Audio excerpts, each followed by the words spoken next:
it is worded for a hook.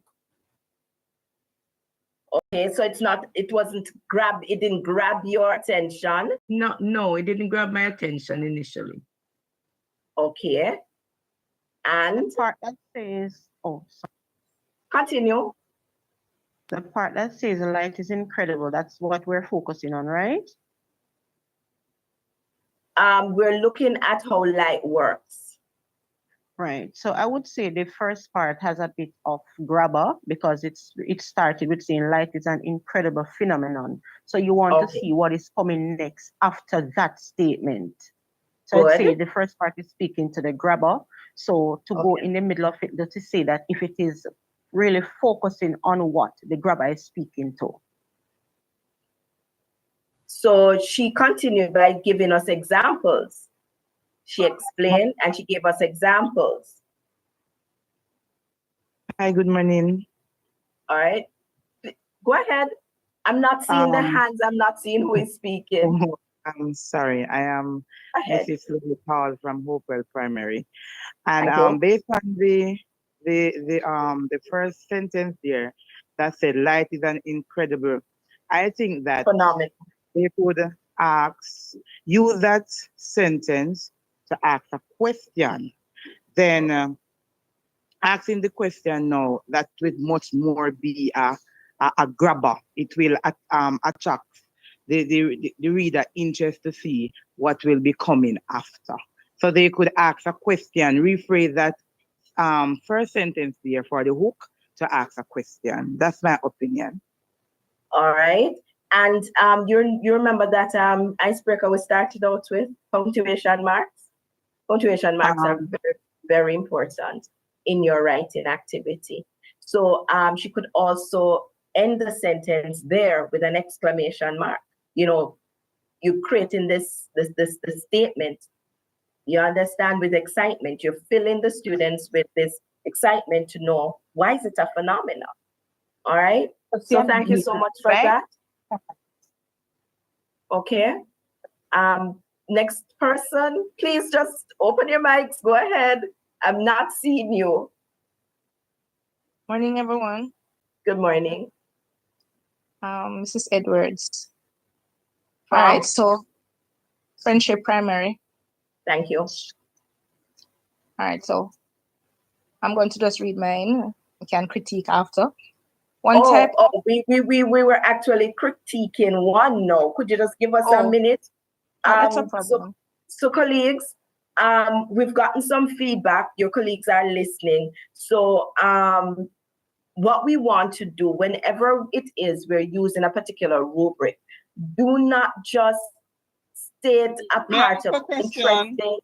I'm coming to you, Miss from South Savannah. I'm coming. Do not just simply say weak, interesting, engaging. You need to know why. You need to explain why. And a lot of times our students, they are not given the why. And therefore, they're not able to correct their writing in the way they need to improve the products, their writing product. All right? Go ahead, South Savannah, and then we will go back to friendship. Okay. The question is, does the hook or the grabber in the hook have to be a question?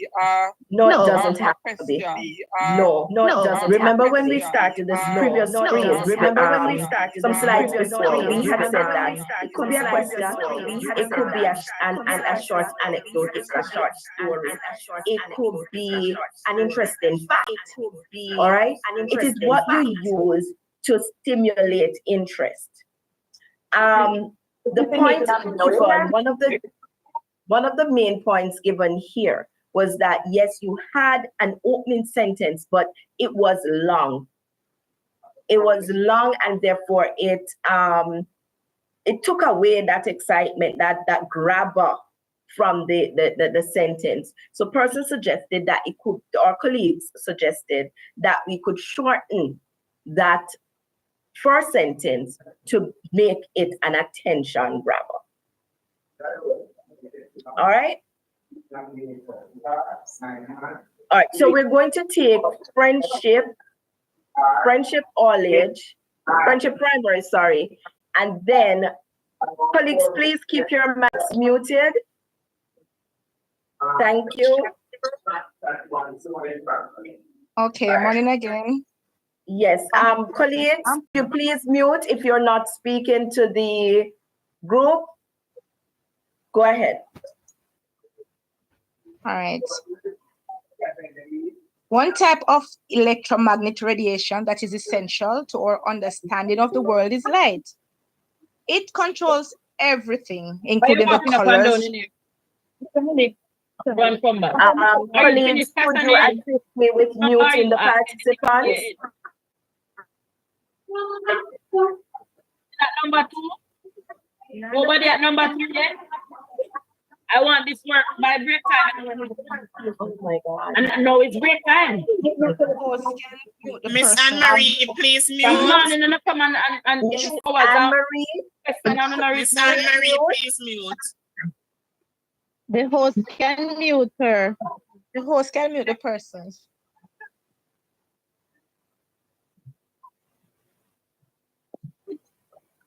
Okay. I'll start again. You are muted. No,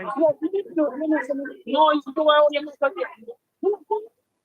let me try. Everybody, after friendship, I would like to share from Christiana Moravian also. Okay, very well. All right. One type of electromagnetic radiation that is essential to our understanding of the world is light. It controls everything, including the colors we perceive and the visibility of nearby objects. Physics, engineering, and art are just a Miss Jackson, Miss Anne-Marie Jackson.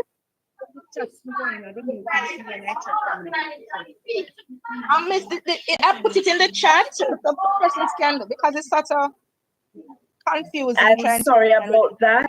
Miss Jackson, could you please mute?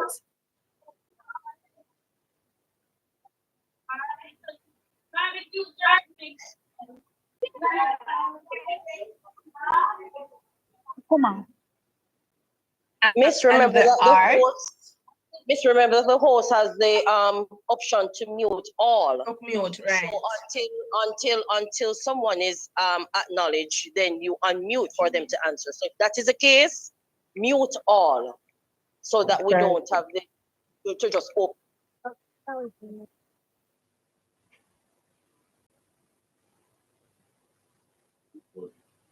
Okay, so I'll go now.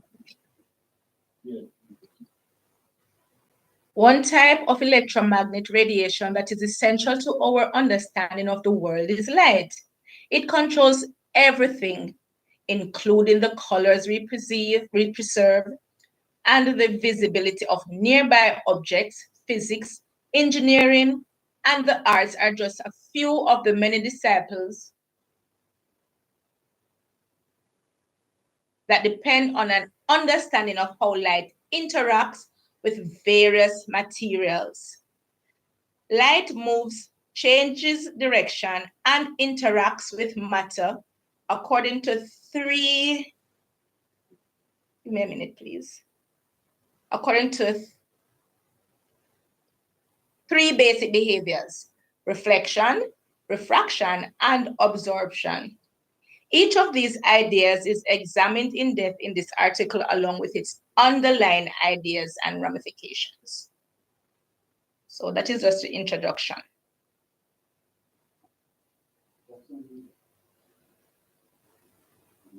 Hello? All right. So I will begin by asking what grade level this writing piece was pitched at. Grade 6. Grade 6. A grade 6 piece? Yes. And all right, colleagues, are you still seeing the rubric on the screen? Yes, I am, but to be honest, I had done it before the rubric came on. All right. So colleagues, can we have some feedback, please?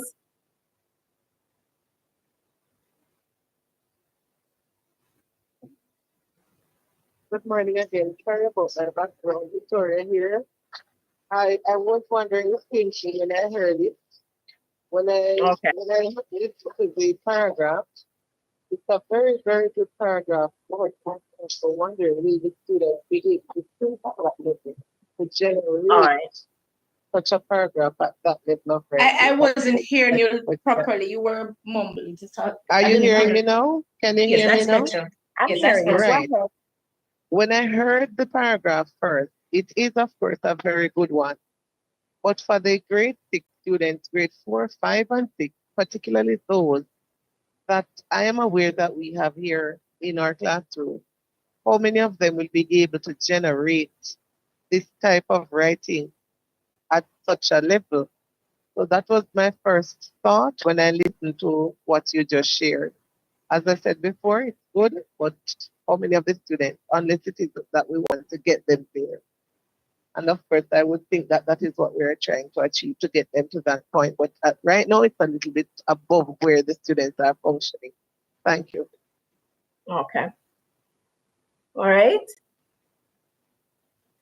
So I had a similar concern when we started, when I heard the paragraph. It is interesting, but do your students write like that? And based on the rubric, how would we grade this activity, this piece of writing? Can we grade the writing based on the rubric, please? Are you still seeing the rubric? Yes, ma'am. Miss, Yeah. could you put it back in slideshow? It is showing very small on my screen, so put it back on I am slideshow. trying to get it back into slideshow. Give me a minute. I might have to stop. Give me a minute.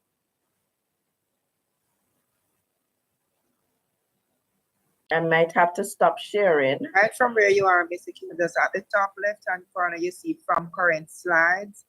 So you should be able to put it from in slideshow from there. I am trying. It is not giving me that option. Please give me a minute. I'm not even seeing the stop sharing sign anymore. All right, give me a minute.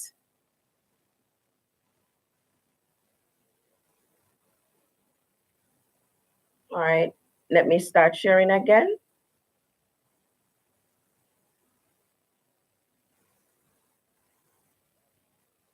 Are you able to see it now? From current slide, resume slideshow. Are you seeing it now? Yes, right. All right, good. We have some feedback on that. And we'll take one more person before we move to the exemplar and wrap up this session. I would like to go. Yes, I saw your name, Miss Reed. Colleagues? Miss? Yes. I'm deliberate in writing mine. I want to get the feedback on my writing based on the grade 6, especially the lower level students. I'd like to know how you'd grade this one. So can I get a try? Can it be 2? Okay, all right. So it's Miss Dennis and then I would Miss never try also from the grade 4 Whoa, perspective, please.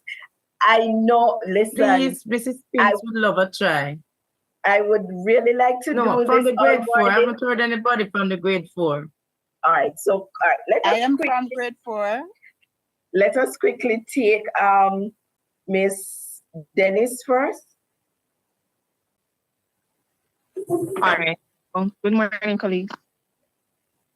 It was Dennis. That's Miss Dennis? Yes, miss. It's okay. Okay, go ahead. Go ahead. How can soil erosion impact our farmers? Soil erosion is soil when the erosion? No, Yes. no, we're doing how light works. Oh, so that is grade 6. No, you are using the prompt on the screen to do And an then- introductory paragraph. Yes. Oh, I joined late, so I didn't know that. I thought you were just going through some that they have done. No, no. All right, so Miss Pink.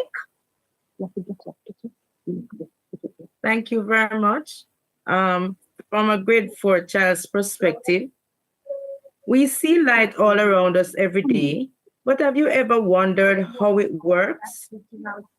When light acts, why when light acts upon certain objects, why light acts upon certain objects differently? Sometimes it's changed the appearance and the shape, and other times the object remains the same. In this essay, we will be explaining 3 ways how light acts upon objects. They are reflection, refraction, and absorption. Thank you so much.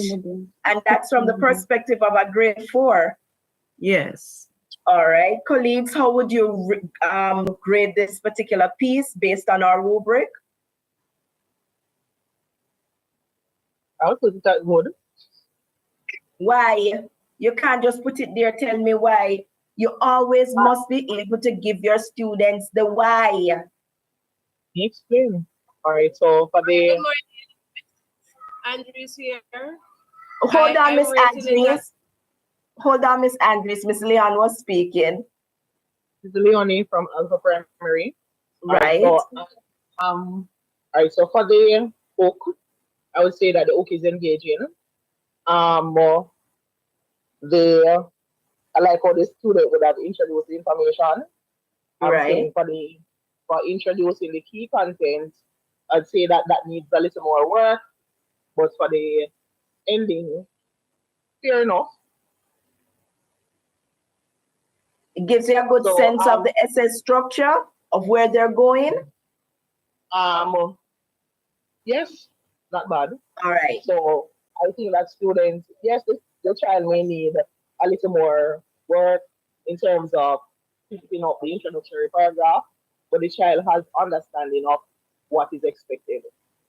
Thank you so much for that. And colleagues, when you are offering feedback to your students, please ensure that what you say to them is clear. Don't just tell them it's good, tell them why it is good. All right. Now, colleagues, based on our time, I'm just going to have you look at this piece, this response, this introductory response to the prompt. And I'm going to ask you to grade it based on the rubric. Miss Tanisha here again. Yes, Miss Anne. Could I just say something because I did not get a chance to speak? Go ahead. All right, I'm not going to read all of mine, but just maybe a student at the structured level, right? They identified the hooks that were used in the task, in the prompt, and they use it back. It looks like they prompts them are sure. Because I'm seeing some hooking questions in the prompt. Yes, this internet something on Miss Tanisha, could you please close your mic? Thank you. Go ahead, Miss Arns. So I'm saying a structured student, not at the independent level as yet, but recognize that there are some hooking or there are hooking sentences in the prompt. What about if they have used those hooking sentences seen from the prompt? Would it cause them to get a less grade, or would we grade it differently? Because I'm seeing some hooking sentences. Yeah. A struggling student, all right. And your struggling student can identify and use a hook. So they are, for example, I'm saying that this could be used. Have you ever wondered why you can see yourself in a mirror? Why a straw looks bent in a glass of water? Or awesome. Mm-hmm. Yes. So I'm seeing it as a hooking sentence. So what about if the students write this scenario as a hooking sentence? Would you grade them less, or would you just use the same criteria? No, because that is what we want, an attention grabber. Your attention grabber is your hook.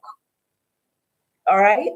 And so they have stimulated interest via these 2 questions. So that's good.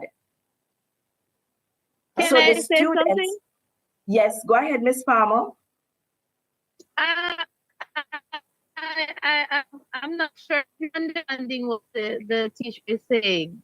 The child would have read the prompt and then use the same words from the Yes. prompt as a hook. That's That's what not she said. original.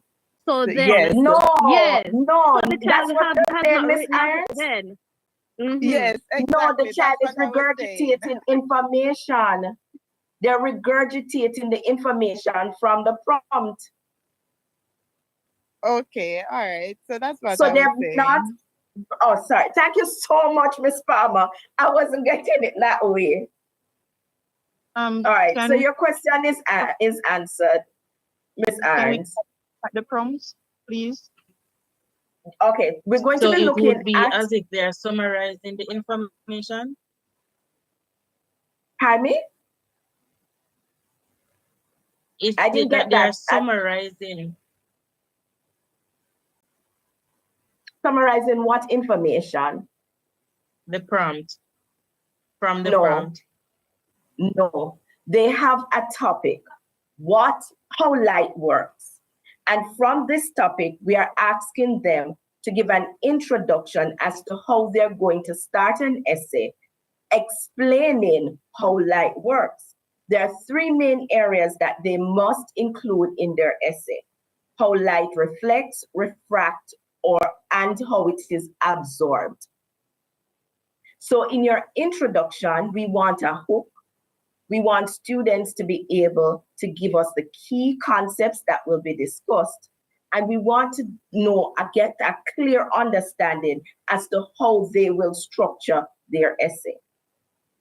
I've placed on the screen an introductory paragraph, and I'm asking you, based on the prompt, to grade this introductory paragraph. I've highlighted for you in this prompt, in this introductory paragraph, what I consider to be the hook, the transitional words and phrases, and the main point of your essay. So based on the rubric, could you please grade this particular activity, this introductory paragraph?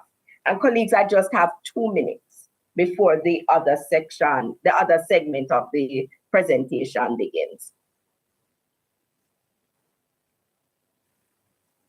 For me, in the introductory paragraph, right? Can Yes. you like allow the students to define what they think light is and tell the importance of light in the introductory paragraph? So in the introductory paragraph, you can use definitions, you can use explanations, yes. Because in teaching my students the introductory paragraph, I love to use the DIF strategy. I find it more easier and they more understand when they should come with a hook, and then after the hook, they know they would have the definition and the importance. So in there now, they will what they understand by defining what is light and why light is the reflect and the refract part. So in your introductory paragraph, are you going to be defining reflection, refraction, and absorption? No, I will allow them to define what is light, since light is the... So you're defining light itself. Awesome. Thank you for that. And yes, that's a good strategy to use. All right. Colleagues. Is the raise hand bar working, or we just Oh, I'm so sorry. I tell you, I can't see it, you know. So I was depending Mrs. on not my able to colleagues see to tell them. me. You need a I'm not co-host. able to see. Yes. I'm not Okay. seeing the participants list. But do you have a comment? Yes, miss. As it relates to introductory paragraph or even a paragraph itself, there are three main ways I try to introduce it to my students. One, Yes. it can be a definition. One, it can be a scenario, and it can also be in a question form. All right. All Thank right. you for that. Reason for that is that you don't want them to stick to one strategy and then it depends on what is asked for the paragraph that you utilize the different strategies. In addition to that, what I shared with them as it relates to the prompt, the scenario in the prompt could have been the concluding, a part of the concluding paragraph in the essay. Because when you have discussed all the different behaviors of light, then at the end of the essay now, that closing paragraph, you would go back to the scenario and you will say that, draw reference to why you see yourself in the mirror, why the straw appear to be bent, and the absorption. So that part of the prompt could tie in with the concluding paragraph of the essay. Very well. And what I will do as we go on, when I hand over to the next presenter, I will put the body of this essay that we have started in the chat, so you can see how the information about reflection, refraction, and absorption would be handled, as well as our concluding paragraph. But given that our focus today was on introductory paragraph, which was a weakness that we saw in our analysis of last year's assessment, we decided to focus primarily on the introduction. But very good points, Mrs. Diana, right? I might say yes, I think that was Ms. Diana. So colleagues, when you are marking, I'm going to reemphasize this point. Make sure that your students know where their challenges are in their writing. Explain to them what is missing, what is needed. Tell them why it is strong. Don't just tell them a very good paragraph. Tell them why it is a good paragraph. And of course, let me reemphasize that in writing your introductory paragraph, you need to have your hook, your opening sentence, that attention grabber. You must have your key points for discussion, and you must create a framework, a roadmap as to where the student's writing is going. Colleagues, I would really like to extend this session, but unfortunately, we have other areas that we need to get into, strategies to improve the writing. And I think some of your questions that you have might be answered there. So at this time, I'm going to hand over to Ms. Young, who have taken up some of her time, who will guide you through strategies to improve your writing. Thank you so much for your time and participation, and please continue to participate in this morning's activity. Thank you. Ms. Young? Thank you, Ms. Marshalls, but it's not me now. You should hand over to Ms. Charlotte Comer. So I'll just relay back to Ms. Charlotte Comer. That's All okay. right. Good So, morning again, colleagues. There's a colleagues, somebody's on might need to be muted. Yes, Young, could you check assist me with the muting? Colleagues, I've placed the register. Please, Sorry, I Ms. have Comer, placed, please it's unmute. okay. I have placed the link to the register in the chat.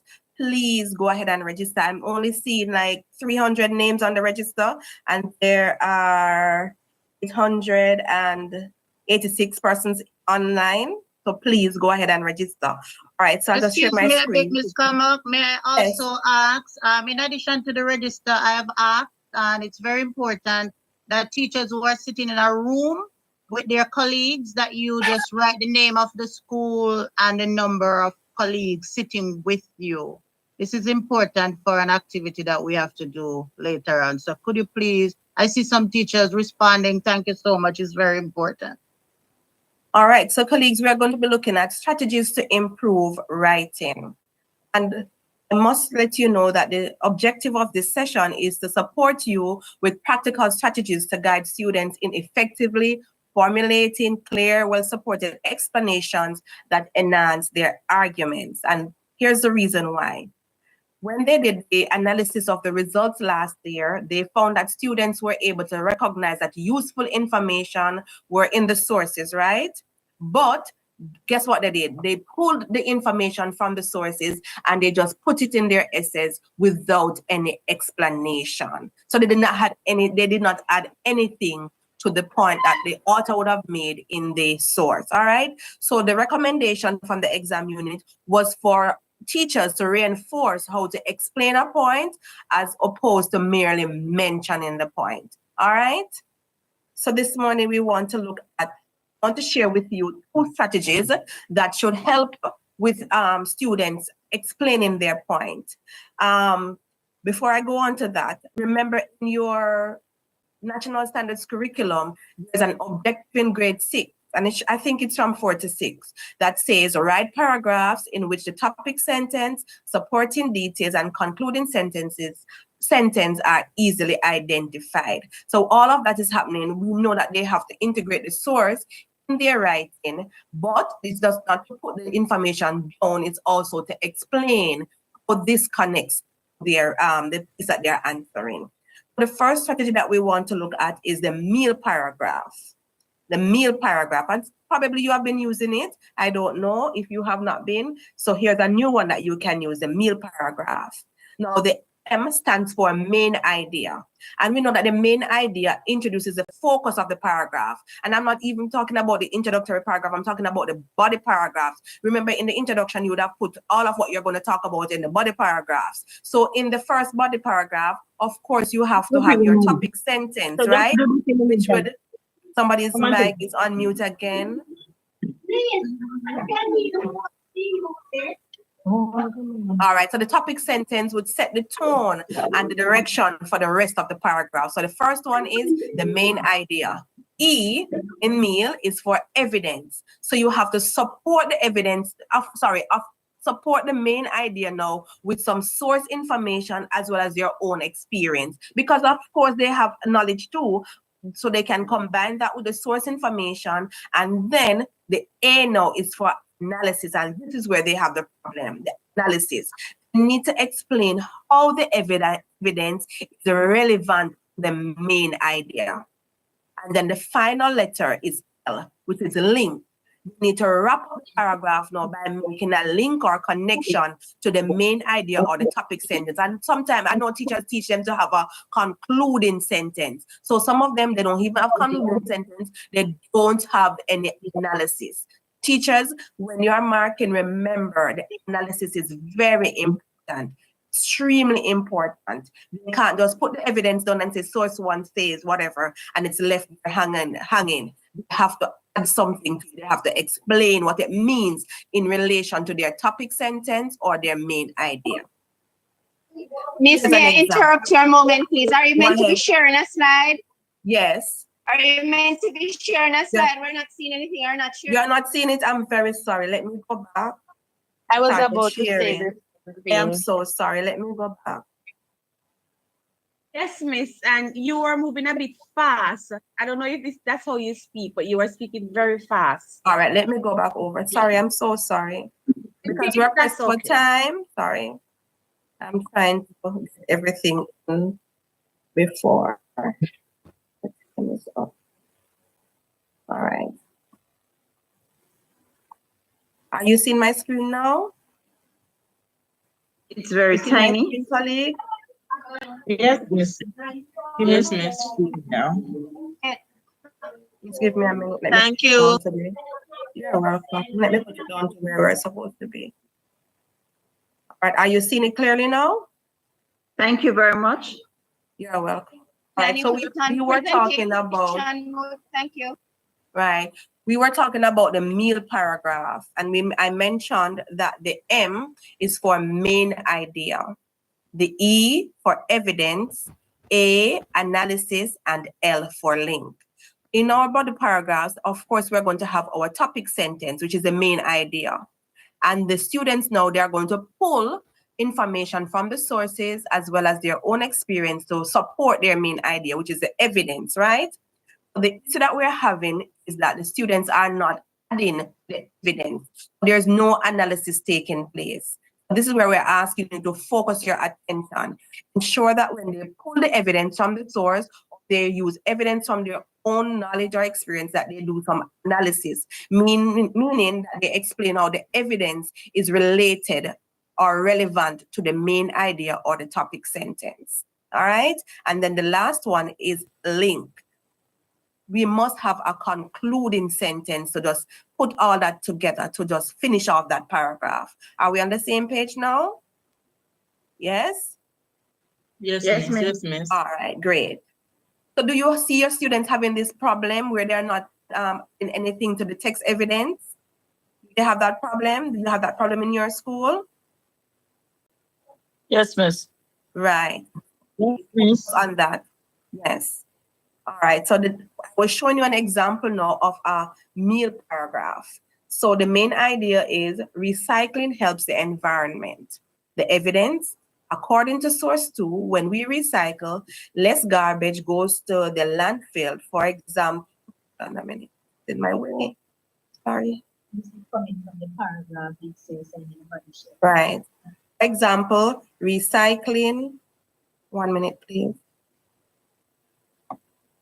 Recycling 1 ton of paper can save 17 trees. The analysis, this means that recycling not only reduces pollution, but it also help to protect animals. I'm not seeing this slide over here. 1 minute, let me move it out of the way. It also helps protect trees and animals. Saving trees is important because they provide homes for animals and help to keep our air clean. So that's the analysis. Somebody's writing on the screen. That's the analysis. So what they have done is to add to the evidence that they have included in the paragraph. And the last sentence is our concluding sentence. It says, so recycling is an easy way to take care of the earth and make it a better place for everyone. And that's the paragraph. So what they are doing, as I said before, is that students would have say according to source 2, and they would have put information, and then they would have just left it there. And some of them, of course, will put their concluding sentence, but nothing, no analysis, they don't tell us why is it relevant to the main idea or how it connects to the main idea. So we're asking you, please, when you're teaching the students about the paragraph and you're teaching them to extract the information from the sources, remind them that they just don't put the information down, but they also have to provide an explanation. All right. And what you can do, teachers, is that you can put anchor charts. You can put up your anchor charts with the meal paragraph, up an exam so that you can scaffold students in this process. Remember, you have some who are fast writers, some who are in the middle, some who are at the bottom. So we're asking you to scaffold them in the process. So do it together. Help them to identify the text evidence, pull the text evidence, and then show them, think aloud, show them how you do the analysis to include it in your paragraph, and show them now how you put your concluding sentence together to end the paragraph. All right, here's another example. And our main idea, and you would have this information. This the source for the hurricane was shared in a document that was sent out some years ago by the ministry, but I'll reshare it in the chat as soon as I am finished. So the sources, they are in a booklet that was shared with you as an example. All right, so here's another one. Hurricanes can cause significant damage, and evacuation reduces the risk to people. The evidence from source 3, we learned that hurricanes bring strong winds and heavy rains, and the eye wall can produce winds of up to 150 millimeters per hour. Analysis, these conditions are life-threatening and can lead to homes being destroyed, as seen during Hurricane Gilbert, source 1. So what they have done here is also to provide the analysis, and they also use another source of their analysis. All right. And then we have the final concluding sentence, which says, therefore, moving to a safe location before the hurricane is the best way to avoid these risks. All right. So do you notice how the analysis ties in with the explanation, the evidence given to support their main idea? how Yes, they miss, know and we conclude realize that. everything now. Pardon me? So the next Because one is. I was just saying that the realization is that the analysis does not have to be the student explanation, but it can be cited from another source. Right, because this right no what they what they did here is to explain it, and then what they did now was to give you an example of how it was cited in the source. The source one, the source was about somebody giving. Somebody's mic is on mute again. Right, the source one document that I'm speaking of is somebody giving their experience about Hurricane Gilbert and what it did. So they did not take this from the source. What they did was to just link it to show you that, okay, I'm going to mute all and then you unmute, Mr. Mock. Sorry about that. All right, thank you, Mrs. Young. All right, so colleague, what I was saying to you is that this did not come from source one, meaning what the student wrote here. It's just a reference because somebody would have given experience about Hurricane Gilbert, how the homes were destroyed and the flooding and all of that. So they're just giving you this to say, okay, and I have also noted it in source. But they were the one who provided the analysis to say that conditions are life-threatening and lead to homes being destroyed, right? And then they give an example, right? They would have seen in source one. All right, so another, before I move on, so please, do you think you can use this to help your students to do more analysis when they write their paragraphs? Yes, Miss. Yes, definitely. All right, good, thank you. All right, another one, the strategy that we want to look at is the say mean matter. And you would have known this strategy before because it's in our PEP booklet that is on our JAM Learning website. So the say mean matter is also in the PEP booklet that is on the JAM Learning website. So the say, when we talk about the say, we're talking about what the author, what the source says about the point that they are trying to make. And the mean, they also provide an explanation of what the source document says. They provide an explanation, and then the matter is telling you how it matters to their writing or the point that they are trying to make. All right. So what I did here was to give some sentence starters. As you know, they normally say the author stated or according to the text or on page, whatever it says. So they'll tell you what the source says. Right? Then they need to provide an explanation as it relates to what the source says, give you an idea of what they are talking about, give an explanation, explain it for us, give an analysis. Then they go on to matter to tell us now, how does this matter to what I'm saying, the point that I am trying to make? All right? And as teachers, you can also give them the sentence starters. So I give you an example here. So you say, it says recycling helps. Yes. Before you go to the example, you mentioned earlier about a PEP booklet. I'm not aware. It's my first time at the 46 level. Can you tell me where we can find this PEP booklet, please? The JAM Learning website, and I'll drop it in the chat. Thank you, Mrs. Young. All right. So we say that this is what the author would have said in the source, whatever source the student had access to. Recycling helps the environment because it reduces waste, saves natural resources, and protects the earth. You know, I include source here because I'm saying it's from source one. So you can put in a column to let the students tell you the source that they got the information from to support their argument. Then we go on to mean. So they're going to explain now what it means. By recycling materials like plastic and glass, we save trees, which are vital for providing oxygen and home for animals. So they're providing an explanation. Does it matter? Recycling is one way we reduce pollution to ensure a cleaner, healthier environment for future generations to enjoy. You notice down here now, down the bottom here in this box, we have the paragraph together. So this is like a planning template.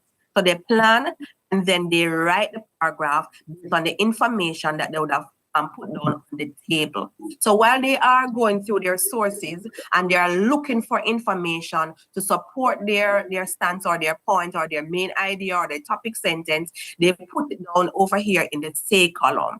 They also make a note of the source they got the information from, because remember, they have to cite their source, right? Then they also provide an explanation of what the thing is saying, what the author is saying. And then they link it back now, the main idea of the topic sentence. Are we on the same page, colleagues? Yes? Yes. Have you been using the same in matter? Those of you who have been at grades 4 to 6 for a while, have you been using it? Never used this one before. All right, so this is something that you can try out. And in the booklet, we have gone through the different steps, and we have models there that you can use to help your students to scaffold them into the process, so that when they are looking at their source, they are looking for what the author says. They are looking they are also providing an explanation, which is very important, and they are linking it back to the argument that they are trying to propose. All right. And as I said before, do up your anchor charts in your classroom, do up your paragraphs like this, annotate the sum so that students can see what it actually looks like, so that they can have something to make reference to when they are tasked with writing their paragraphs. All right, just don't tell them, but show them, do it together with them, and then allow them to try on their own. All right? All right, there's also another strategy that I won't be going into now because of time, and the literacy team would have introduced that one to you already. It's called the PEAL strategy. So write it down, the PEAL strategy, P-E-E-L, and you are going to research that one on your own. All right, something that I want to point out to you, somebody's talking again. Yes, Miss. Thank you, Mrs. Colleagues, yes, it's very poor etiquette for us to be having our mics unmuted so often. At the same time, I think the host also has a responsibility. It's really disturbing us. All right. I want to point out to you, colleagues, thank you, Miss, to point out to your colleagues that the types of sources, I know most times we focus on the passages or the articles, but remember, a source can also be a graph, chart, table, images, or photographs. All right. So don't just expose your students to articles and passages. Also expose them to the graphs, the charts, the tables, the images, because you can also cite those in your examination. So we don't want the students to be surprised when they go into the examination and they see a chart or they see a graph and they don't know how to pull any information from a graph or a table or a photo. Okay, colleagues? To ensure that you... Miss, yes? This is where, just to add to what you're saying, this is where inferencing comes into play. Excellent. Because the child is able to deduce information from a text, a graph, a table, even if it is not stated from a picture. You understand? Amen. All right. Thank you so much for sharing. So, colleagues, I hope I have your commitment that you'll expose the students to different sources.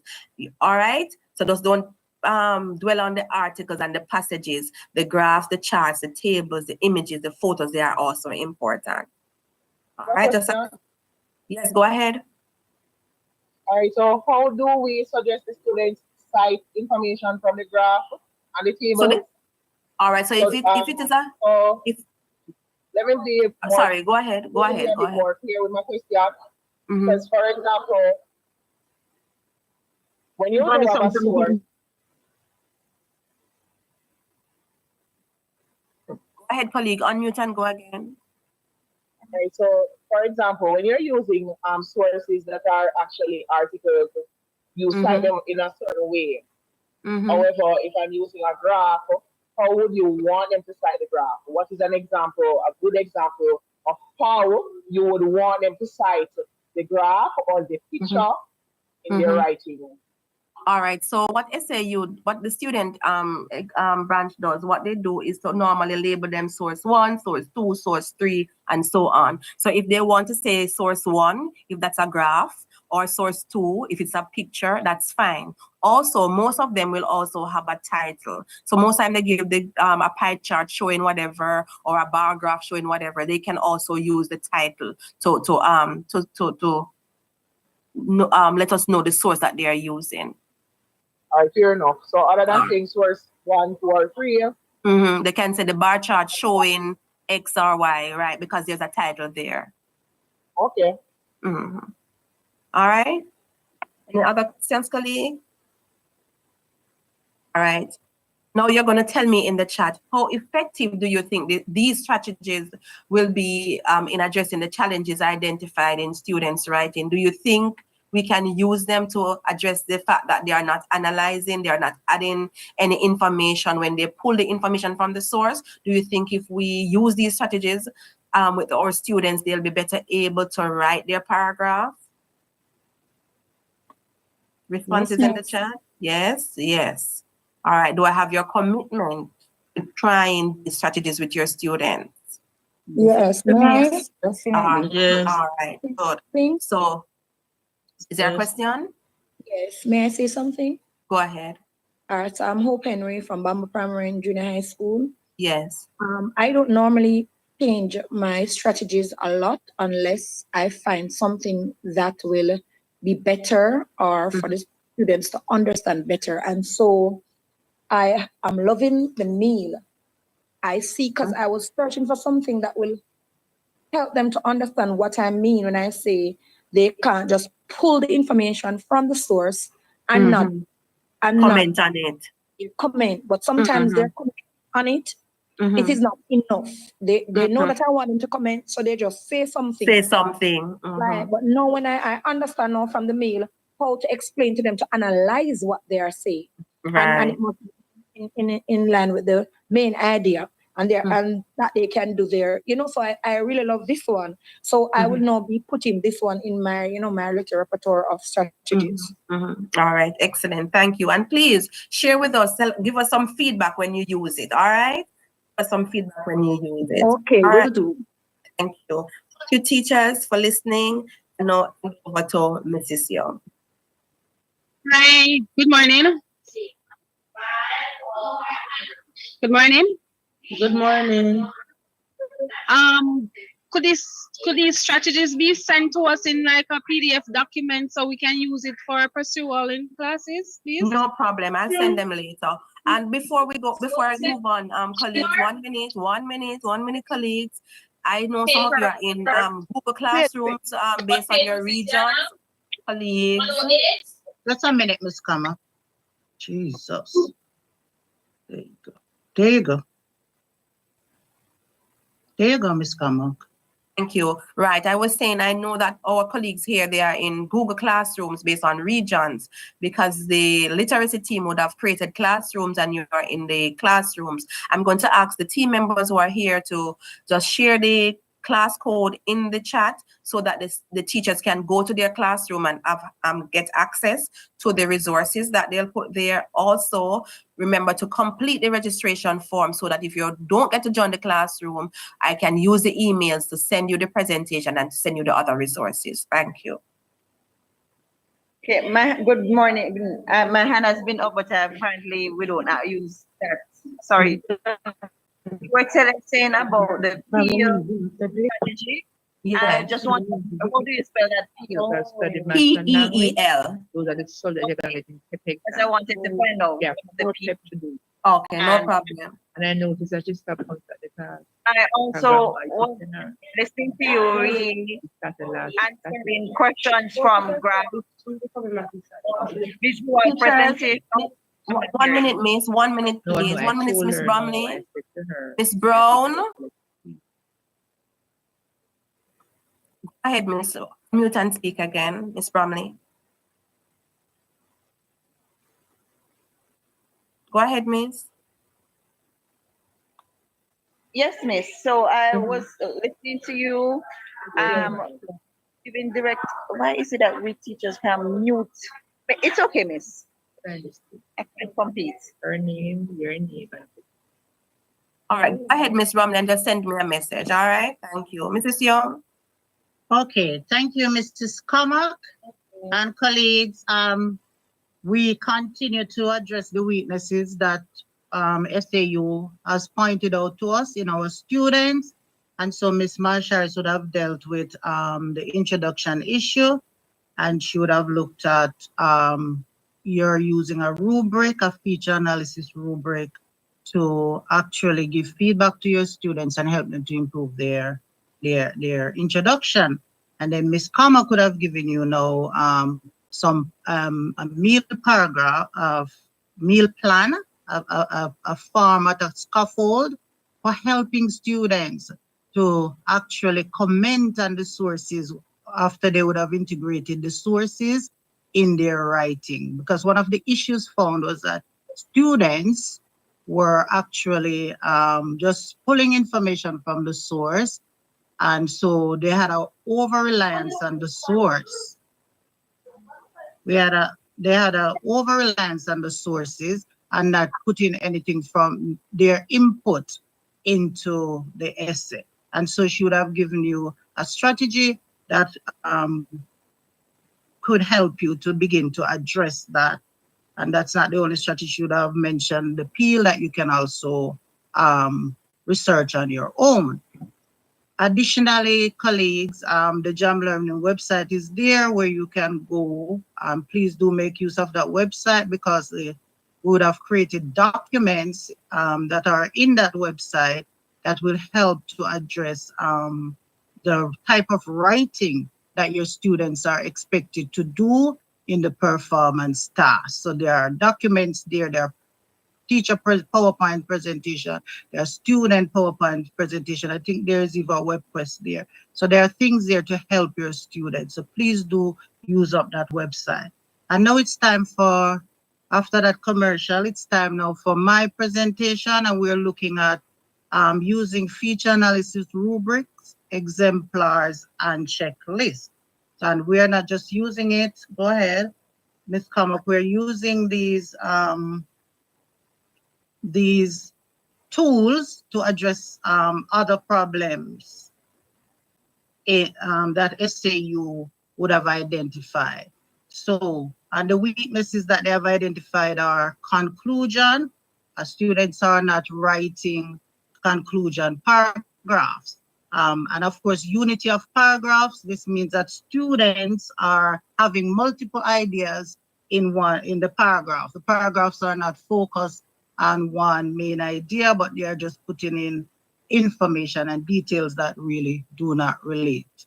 And I'm sure the meal strategy will help to address some of that, but I'm taking it from using rubrics and exemplars. Before we go to that slide, after going on our visits as a unit, and we would have gone to schools and observed and would have looked at some of the textbooks that you use, we can very well understand why your children would be having issues with writing conclusion and introduction.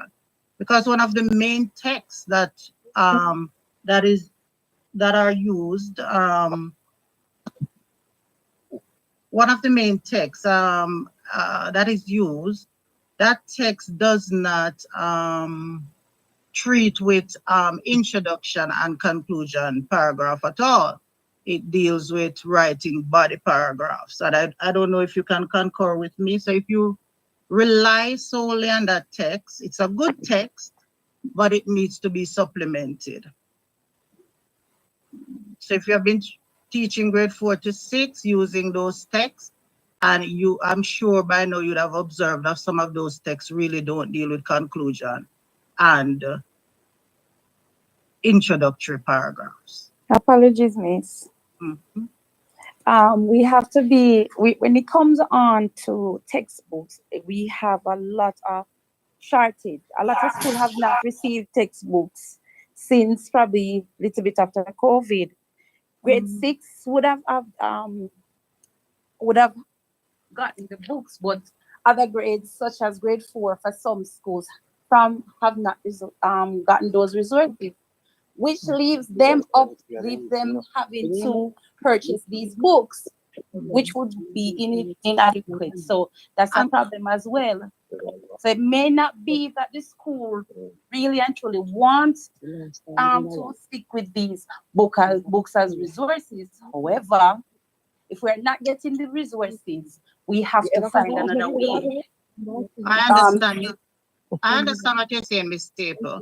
What I'm saying though is that even if you were getting those books, there's no guarantee that any one textbook would deal with all the aspects, right? It's a lot to deal with in all the textbooks, so you need to supplement those. Look through your textbook.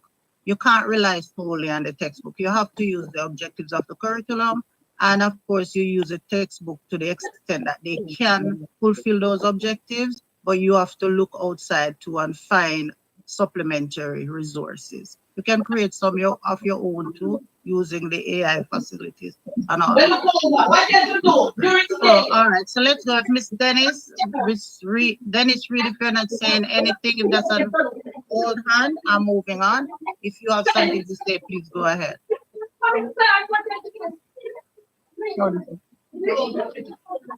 All right, so I'm going to mute all and then I reopen to get rid of the disturbance.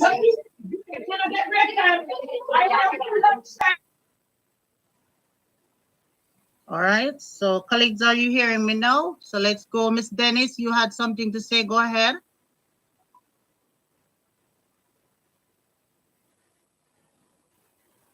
No, all right. I see some hands, but colleague, in the interest of time, if it's not niggling, please do type your queries in the chat. So let's go, Ms. Kama.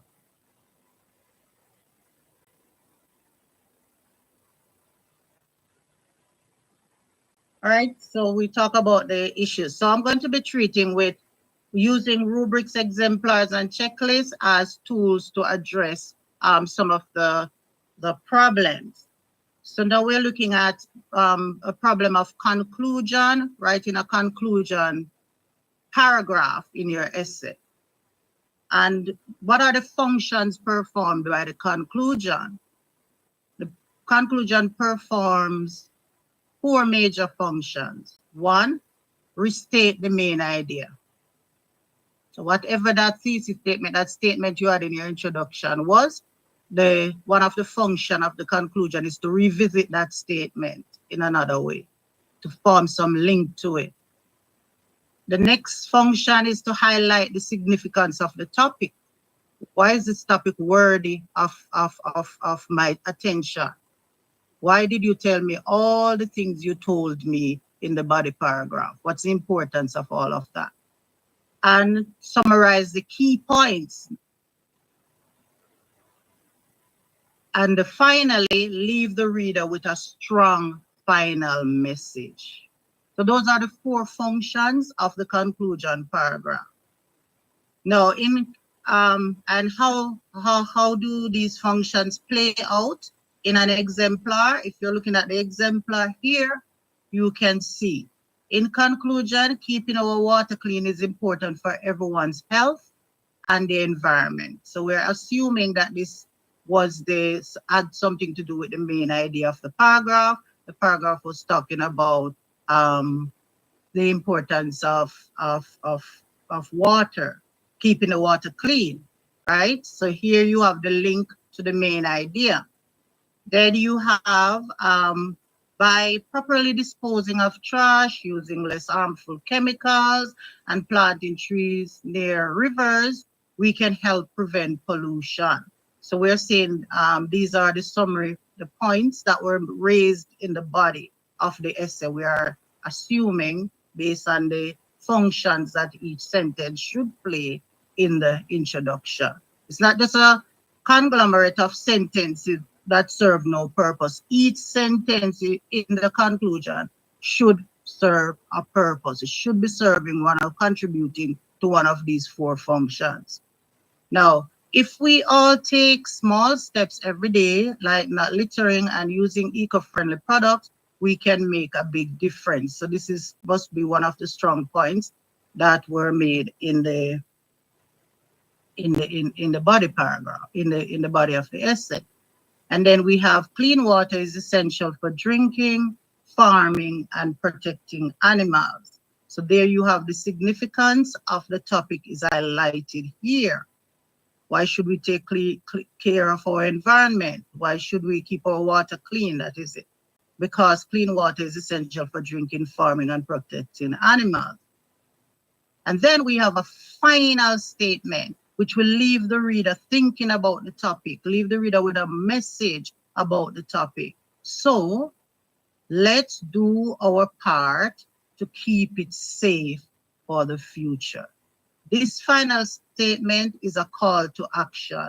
Not all final statements are calls to action. Final statements can take different forms. All right, so here we have it. Moving along. Then the functions performed by the body paragraphs. The body paragraphs perform 5 essential functions as it relates when we're talking about writing from text, the type of writing that students do in their performance tasks. Function number 3 is very essential, right? So here are the functions of that the body paragraphs perform. 1, focus on one clear main idea. And this is a challenge that some students are having. Yeah, they are all over the place, so many ideas in the one paragraph based on SAU's analysis. Use details, examples, and sources to support the main idea. Integrate sources smoothly with an author's tag. Example, as Ms. Kamakan would have said, according to source 1, or according to Dr. whatever, according to the bar graph, according to whatever. So there's a tag that introduces the source. So the source must be smoothly integrated into the piece. And number 4, explain how the source supports the paragraph's idea. And if you remember Ms. Kamok's explanation of the meal paragraph, the analysis is this part which explains how the source supports the paragraph's main idea. And 5, include a strong concluding sentence that reinforces the main idea and connects to the next paragraph. And this is very important. If you teach students to observe these functions, write their paragraphs that they observe these functions, you will be satisfying the objective that says, write paragraphs in which topic sentences, supporting details, and concluding sentences are easily identified. And the integration of the sources, in the case of the performance task, in the case of the informational writing that you're required to do, would be a supporting detail. In the meal plan, the integration of the source would be the E, the evidence. And explain how the source supports the paragraph, that would be the analysis. And the L, including a strong concluding sentence that reinforces the main idea and connects to the next paragraph, that would be the L. And certainly you would have known that focus on one main idea, that would be the M in the meal for the main idea. Notice that the E, which is the evidence, can come from sources, and it can also come from the students. Own experience. Kimberly Buckley, get up again. You are broadcasting your business all over the internet. It's like it. You know. Okay. I'm going back to the mentor text. There you have how it plays out in a paragraph. What? I'm going to mute and then, oh dear God. All right, so here we have how it plays out in a mentor text. Here we have a body paragraph. Clean water is essential for maintaining good health. And one way to ensure its availability is by reducing water pollution caused by household waste. So this paragraph is going to be talking about one way to reduce,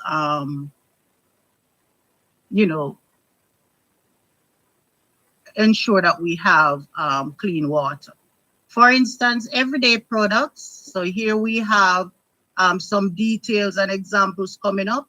and notice it is offset by a kind of transitional, a linking phrase there, for instance. It means they're about to give examples. So having these phrases in your up in your class and so on can help your students to use them. You're going to be giving examples, you can use these phrases. For example, for instance, everyday products such as cleaning detergents and plastics often find their way into rivers and lakes, contaminating the water supply. So here is an example supporting the main idea. And then you have a piece of evidence supporting the main idea. According to Dr. Lisa Green, an environmental scientist, improper disposal of household chemicals significantly contributes to water pollution, affecting both humans and wildlife. For your students, they will get the source. The sources will be numbered: source 1, source 2, source 3. So they don't have to be writing according to Lisa Green, who is whoever. They can just say according to source 1 or according to source 2, and that would be accepted. If they say according to Lisa Green, who is environmental scientist, if they saw that in the source, it would be accepted just the same if the attribution was given in the source. All right, so this shows how individuals can play a role.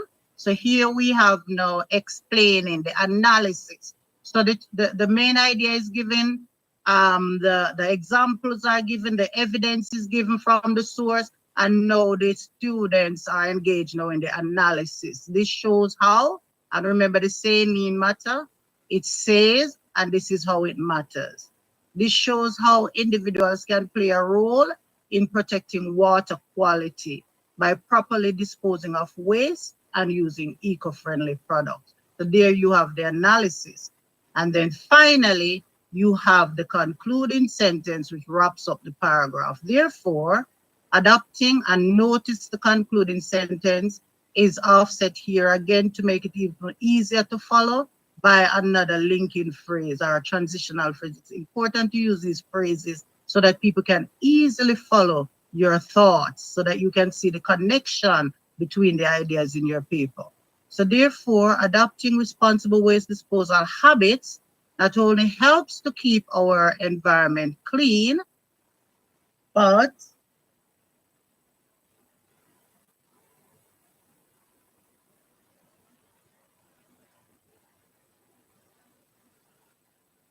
all right, so that only helps to keep our water sources clean, but also ensures a healthier environment for future generations. So there you have it. That's the exemplar. So these are the 5 functions performed by the body paragraph, and this is how they play out in the exemplar. Now, the title of my presentation is using rubrics, exemplars, and checklists. So the type of rubrics we use is called a feature analysis rubric, reminiscent of the one that Miss Marshall could have showed you in her presentation.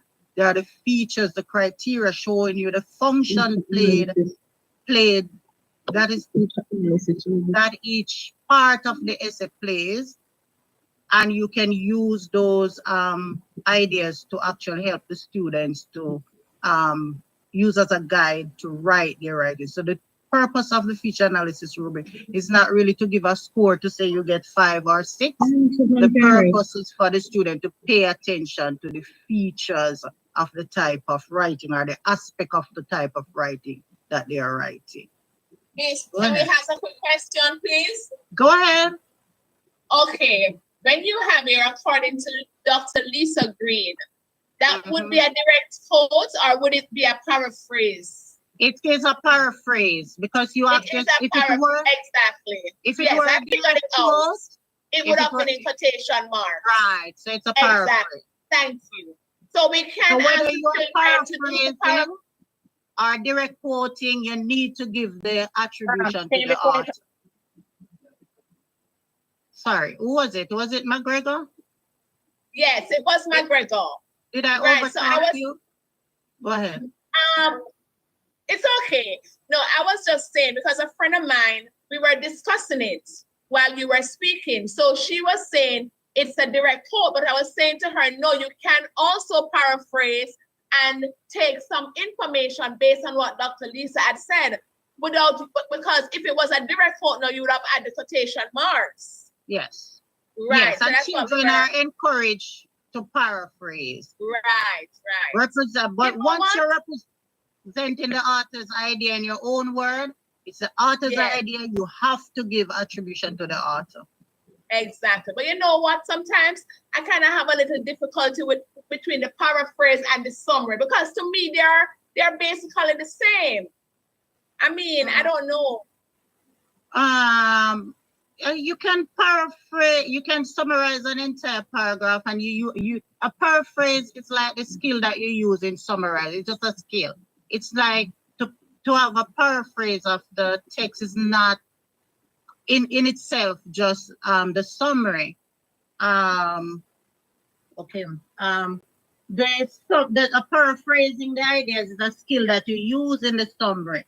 But remember that in the summary you can also include direct quotes. So the summary is broader than that. Paraphrase is just a technique that you use in the summary. That's how I see it. Go ahead, Doc.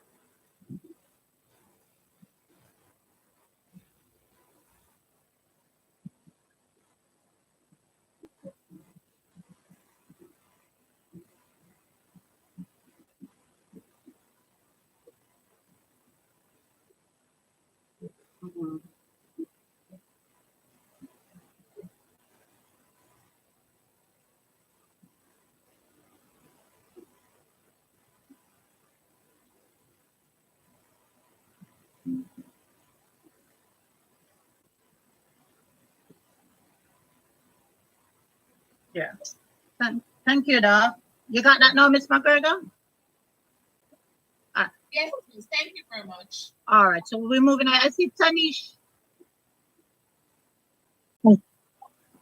Okay. Thank you. Good morning, colleagues. I have one quick question. When we are doing an essay and we write the main points in the introductory paragraph, can we use those exact sentences to start each paragraph and then you use supporting details for them, or do we have to rephrase the main ideas that we use in the introductory paragraph? All right, so you're in that main idea statement where they have the essay map that they will be dealing with this and that. So they would have the statement saying the subtopics that they'll be dealing with in the body paragraph. I don't understand what you mean if you can use those exact statements. If they let me explain. Give me an example. Right, so we are talking about the importance of light. And we have an introductory sentence that light is very important. It is life itself. That's the catch. And we say we need light to help plants grow so that they produce fruits and so on. If I'm going to use that, can I use that exact sentence to start my second paragraph? All right, so your first body paragraph now is going to say, all right, so your thesis is that we need light to help plants grow, and that's all you're going to deal with in the entire essay? No, that is just one of the main points. That is one of the sentences. Of course, your first body paragraph would say, certainly use that one of the importance of light is that we need it to help plant grow. Okay, thanks. Because that's the idea you're going to be dealing with.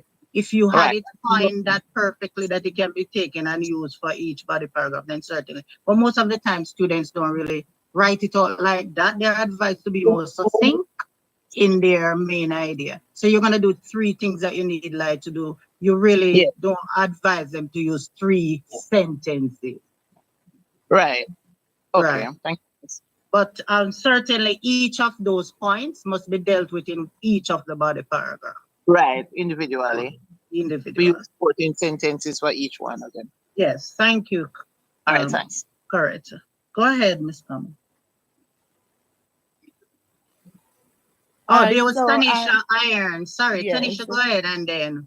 All right, so I'm a grade 4 teacher, right? And I would just love for you to just link one of those the strategies with the letters that we are doing, we are concentrating on in grade 4. I'm not sure if it's something that was prepared, but could you just link it for me, Like please? what So I get a letters better- are you writing in grade 4? All right. So, for example, they got a letter about their favorite pet, right? What's that Some from? years ago. So, and I believe that they were supposed to give some reasons why, how they can. I'm not sure. I'm not sure if anyone can help me in this so far. But just to link one of those prompts with the strategies that you are using, the meal, and I know the say it, mean it, matter it. I know it, but it's just to link it. Let me see if what I'm doing is really what is supposed to be done. So if they get a prompt like that in the PT, they would have gotten some sources to take information from to include in the body of the paragraph. And you said they would have been asked now to write about their favorite pet and give reasons why that pet is their favorite pet. So obviously, with the prompt like this, it is saying they are going to be giving their opinion and they're going to be supporting that with reasons. And you want me to explain which paragraph are you talking? The conclusion, the introduction, or the body paragraph? The body. The body. All right, so for the meal paragraph, and they write in the body paragraph. So of course, one of the body paragraph is like one reason why dogs are my favorite pet, and they give whatever the reason is. They don't have to coin it like that, I'm just being very simplistic. So the first body paragraph is going to give you one reason. The second body paragraph is going to give you another reason, and the third body paragraph is going to give you another reason, and then you're going to have the conclusion. So let's go to the first body paragraph. Let's go to the meal. The main idea. Dogs are my favorite pet because they. The top boy you make ball, miss? What do dogs do? You make it top boy ball? You're spreading your business all over the internet. What do dogs do? Why they would be my favorite pet? Help me now, Irons. Dogs are my favorite pet because They are men's best friend. They are loyal. Because they're loyal. So there is my main idea. Now I'm going to give you reasons to support that. I'm going to give you an example. An example of my dog Spotty, and the example can be an anecdote. It can be, an observation. It can be a personal. My dog Scotty, or my neighbor had a dog named Scotty, and he followed him everywhere. Or I once had a dog Scotty and he followed me. So I'm giving an example from my experience. Then I'm going into my evidence. And according to source 6, I would assume I would have gotten some source that speaks about loyalty and whatever. Yes. And then I'll put in the evidence from the source. And then I comment on that. This shows that, you can do anything with dogs, but they will always be your friend. And then, right. Link. The link, that is why, we could say that is why dogs are men's best friend. Or that is why dogs are very good pets to have, because the main idea spoke about one reason why dogs are your preferred pet. So the link could be linking back to the main idea that you started out, that you choose a dog. You are going to link back this sentence now. Why did I give you all this information? Why did I give you the main idea? Why did I give you the example? Why did I give you the evidence? I give it to show you that dogs are my pets, are the best pet of choice. The best pet of choice. You get it? You see the link? Yeah, so if they ask you for 3 reasons, that means you would have like 4 paragraphs, right? Like right, so it's 3 body paragraph and 1 concluding, unless there are some genius students who can actually combine 2 reasons within 1 paragraph. I don't think they're penalized much for that, but it's ideally you are teaching them the structure of writing. You want them to you want them to avoid the mistake of having this disunity of paragraph, more than one idea in 1 paragraph, and they're basic. They're just learning. Help them to deal with each idea and develop it into a separate paragraph. Okay, thank you. I hope I helped. Yes, you did. All right, good. So I just am concerned that you're dragging out my presentation now and my colleagues can keep me off the platform. Miss Bell, you need to put your hand down and field your concern in the chat. All right, so the concern is student assessment. At this point though, I'm supposed to propose that you use feature analysis, rubric checklist, exemplars, and mentor text. And I want you to field in the chat, which of these tools do you think will be most helpful and why? Have you used these tools before? Do you even know what I'm talking about? What's a feature analysis rubric? You'd have seen an example of what Ms. Marshall would have shown you in the introduction. What's a checklist? Yeah, that's simple. What's exemplars and mentor text? You'd have seen the exemplars. I've shown you the example of the conclusion paragraph and the example of the body paragraph. In the chat, please field which of these tools you think will be the most helpful and why. While you're doing that, I'm setting you up also for some exploration in some breakout rooms. I'm setting you up for 15 minutes.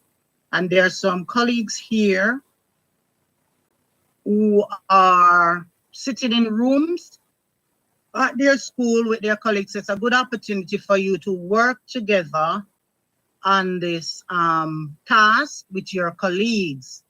So I'm going to share a document in the chat that, depending on the breakout room that you go to, you will click on the link. So I'm going to share a document in the chat, a PDF document. You're going to download that before you go to your breakout rooms. When you go into your room, you check the document. This comment, you can stop sharing so I can share and show them what I'm talking about.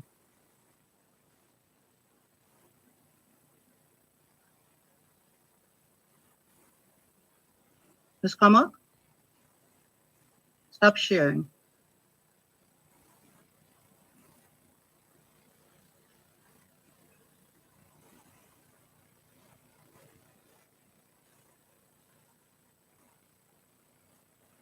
I am coming.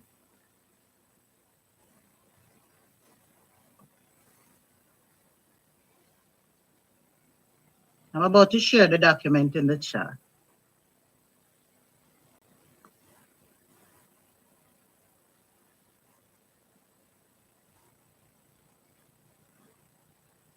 Let's enjoy a lot. Jenna. You're sharing your business all over the chat, all over the internet, colleague.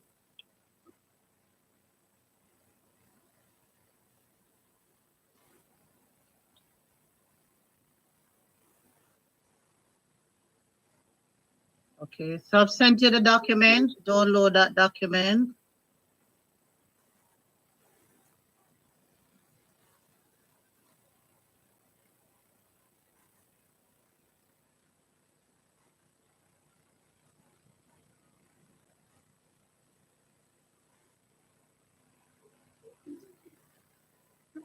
Excuse me, am I supposed to be seeing something on the screen because I'm not seeing anything? Oh, you're supposed to check the chat and download the document. I just shared. I don't see the document in the chat. Come up, are you seeing the document? Please reshare it for me if you are seeing it. Please, the document is not in the chat. Document is not in the chat? No. No, it's not in there. Document in the chat. No, it's not. All right. So let me share it. Check to see if you have shared it with somebody privately and not the entire Remember group. right after you. Oh, I shared it with a private person. Okay, I'll fix that. Let me fix that. Oh, Tasmanica, I might have shared it with you privately. Please do share it in the chat, but I'm going to send it to everybody as well. What is they share now? We said Google Drive. They share. Okay, so there you have it. It's now shared with everybody. Download that document. And I'm going to open the breakout rooms. I'm sending you to breakout rooms, and depending on the room that you're in, you will. All right, work quietly, students, because I have to listen to what is going on here. And you have to close your mic as well. Yes. Good morning.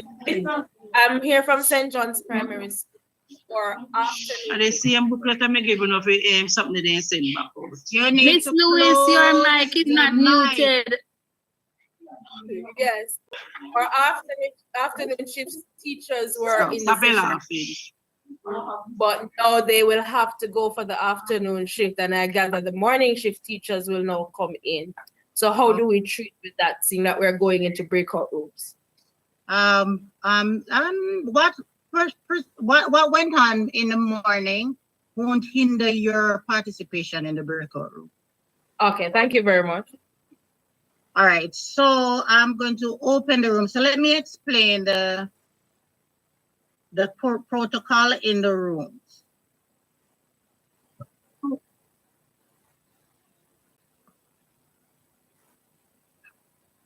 Oh, okay.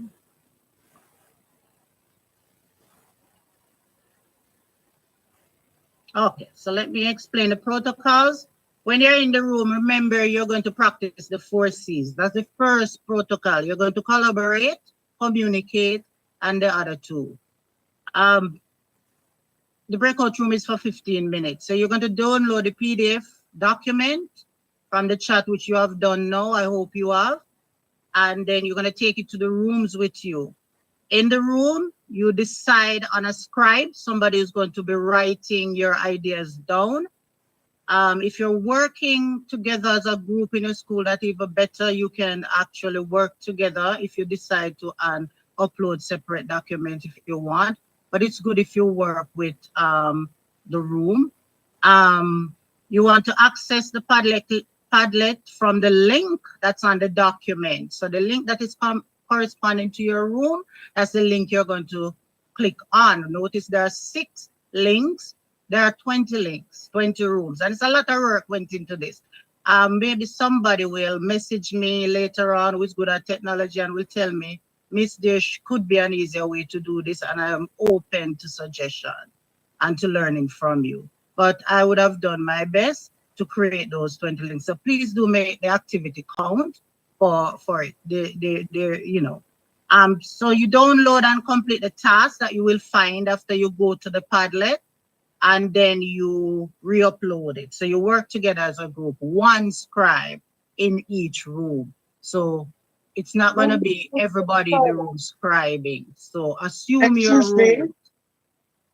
Yes. Do we choose to go to any room or no? You will be automatically sent to rooms.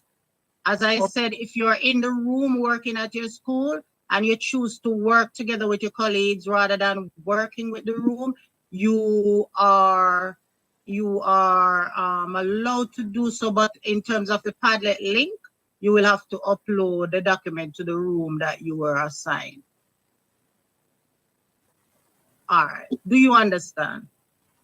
Now that is said, you have to download Padlet to engage in this task. And once you click on the link, you will more than likely get to top Padlet. So what I'm going to do, if there are no questions, you're clear on what you're supposed to do, it's 15 minutes. I am going to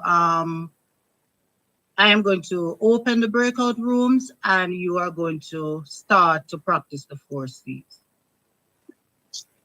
Are you clear on the instruction? Are you clear? Do you want me to? Are you clear on the instruction, colleagues? Do you know which room you're in? Please reshare the document. When you go into the room, you will know which room you're in. Or something will come up on your screen to say choose the that. breakout room that you were assigned. Who is that helper? Thank you so much. I appreciate it. You're welcome, Miss Carrie-Ann Reed Buckner. Right. So don't click on a link until you're in your room.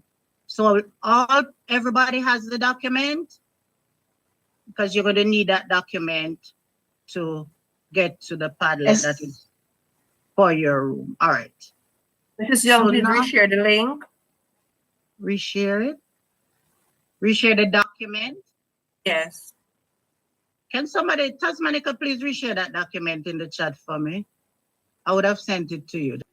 You see, the second sentence go further down to about the second, third, fourth. See if it can do that.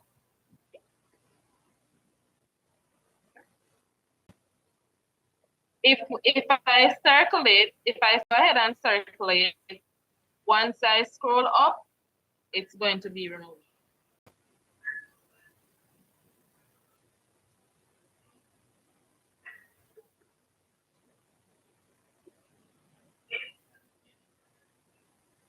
And we have 2 seconds leave. 1 second.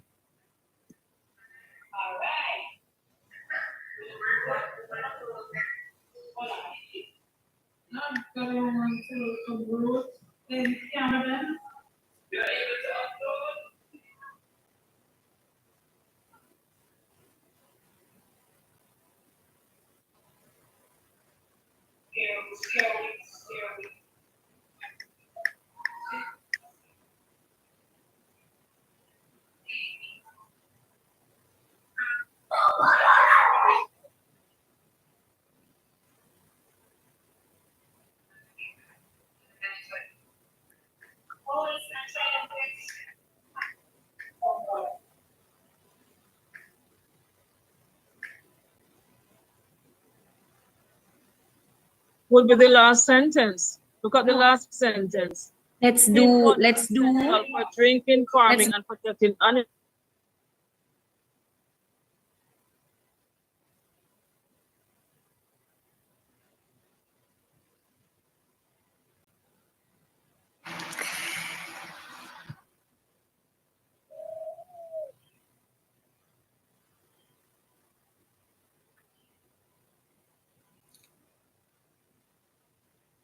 Recording in progress. Okay. So I guess we're going back to the. Oh no. Oh, let me go back here over here. So. Oh.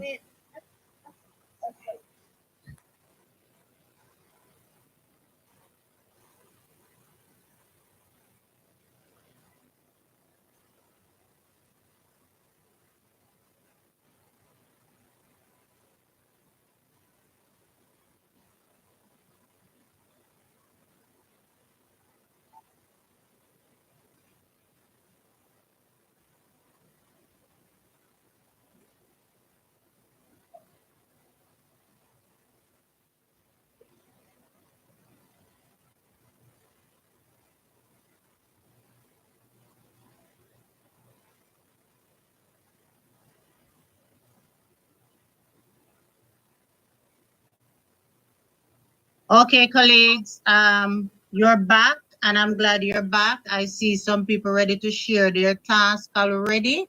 I know you are having a little challenge in the breakout rooms. I was gonna give you 2 minutes or so to wrap up what you were doing and then to share. However, I see a colleague of mine who is raring to go, and I'm happy for that. Who was that? That was Nicola?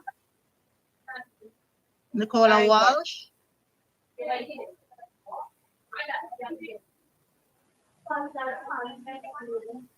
I got disconnected.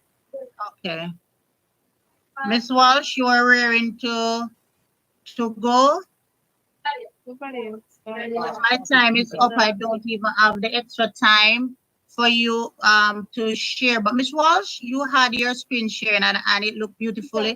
Could you just, I'm just gonna give you the opportunity to share. And what I'm here. I did not get to do much because I was sharing the screen with the colleagues because some of them were having a problem getting on. So that's what was happening. Okay, yes. but still explain So what we you just sharing it to show them. We didn't get to do much. We just started. All right. So Because I what was you're trying gonna to see if I could highlight. What you're gonna do though, because what I want you to do, I wanted you to experience the activity as a student and to reflect on the activity as a student to see the value of the activity in helping you to learn the features of the writing. And I also wanted you to reflect, if you go down further, as a teacher, so that you can actually see the value. What do you think is the value of the activity in actually teaching your students to write good conclusions on any other element of writing. So I see you're continuing to write it. So guess what? We're going to continue this activity outside of the session. I know you have your Padlet links. I'm going to continue the activity outside of the session, and you can continue to write on your Padlet link because we are running beyond time and the next presenter is ready to go. So you have the links to the Padlet, and I want you to do this self-study because and you can go on all of the links. 1, 2, and 3, they are the same activities, 3 activities. So if you choose room 1 and link and you go in there, you will see an activity. Then room 2 has a different activity, room 3 has a different activity. The others are repeated. So it's only 3 activities. So you're going to take the time to go through and respond and upload your feedback so that we can see, you know, what value you make of these activities. Please do continue to work outside of this session on the Padlet app. And I will see what you're doing. I'll see your concerns, and we'll be able to actually contact you, read those concerns. So that's the end of that activity. I'm sorry, I know there were some challenges with the breakout room. It's a lot of people and so on. And so whenever you're dealing with breakout room and so many people, there are going to be challenges. But as I say, I'm open for suggestions from you to see how I can improve this kind of interactivity as we engage a large number of people. So please do feel free to share your suggestions with me via my email, and I'll put it in the chat. So thank you. Continue to work on the Padlets. What I wanted to know, when you're using rubrics, exemplars, and checklists, what I wanted you to know from this activity is that when you're using these tools for your student, you're not just using them, you're not using them to give your students grade. You're using them, the feature analysis rubric, for instance, you're using it to highlight to your students the features of the aspect of writing that they are doing. And notice you can break down the writing in little parts, the introduction, the features of the introduction, features of the body paragraph, the features of the conclusion, because those are big tasks that children need to do. They need to introduce their topic, they need to develop their paragraphs, and they need to conclude. And so you use those rubrics to help you. I have documents with rubrics and checklists, and what I'm going to do is to share those documents with you, those rubrics and those checklists. I'm going to upload them in the chat so you can continue to use them as well. So sorry about the exercise, and I'm not sorry about the exercise. We tried that exercise, and the value is that you can continue to work on your Padlet and we will get feedback. So that's the end of my session and using rubrics, exemplars, and checklists. What's your next step? Is there any of those? I would have shown you the exemplars, you know, you would have seen the rubrics, and of course, you know what checklists are. Based on those tools that were shared, what's your next step? Or is there any of those tools that you would really adapt for your instruction going forward? Or if you have been doing them already, what adaptation would you make? All right, Lower River, go ahead. Good afternoon. Thank you kindly. Can you please reshare the exemplars? We must have missed that when we lost connection. Okay, so the exemplars were shared in the presentation. So when I showed you, like, that's just an exemplar conclusion, body paragraph. right? An exemplar is just an aspect of the writing that shows, that has the features exemplified in them. So it's like, this is a, sure. right. Miss Marshall should have shown you an exemplar for an introduction, but we will continue to share exemplars with you through the Right. regions. Will you be sharing the presentations? Sure, we always do. All right. Thanks. We look forward. Okay, thank you, Laura, and thank you for engaging with me. I will hand over now to Dr. McLean Francis. Continue to work on the Padlet.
Very well.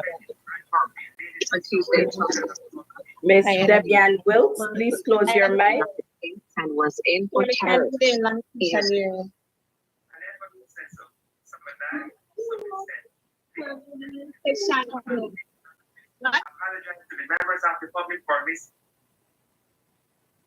If this person doesn't stop, I'm going to remove them. Go ahead.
Miss, this is moving so fast. Are we going to be getting this?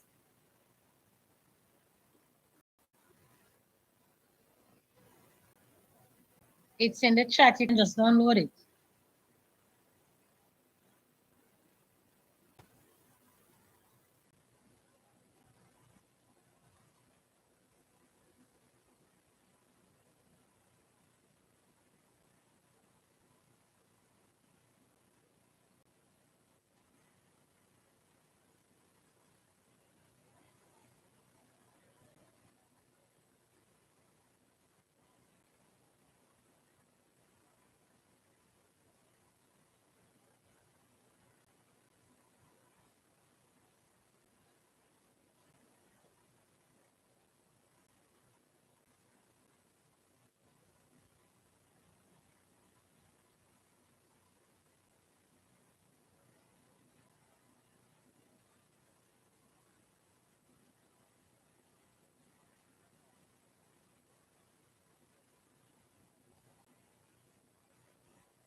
One minute remaining.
We are at the end of 5 minutes, Dr. McLean Francis.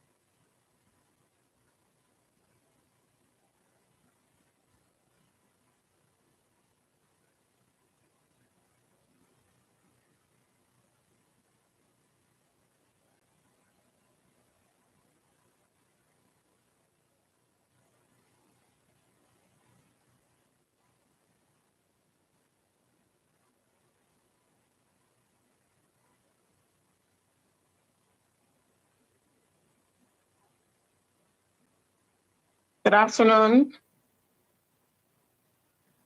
I yes, ma'am. I was in and out, so I did not get all the information because my internet is it's not so good. So it's in and out. But I'm looking at the big skill that's talking about text features and text structures. And I could see in the chat where persons they were writing that they make inferences, they make connections.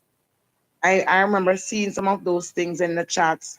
And I'm looking at the text structure here, and I know based on my knowledge, the text structures would have to do with some of those things, like for making connections, making inference, making predictions, as well as like fact and opinions and those things. I based on my knowledge, they were posting some of those things in the chat earlier.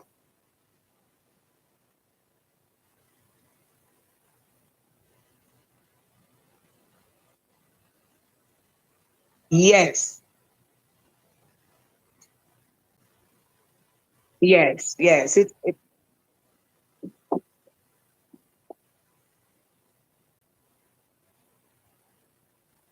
Yes. Yes, yes. Something to Yes. paint. Yes. Who gave us something to paint? Teacher? You I'm have your at one it. up here.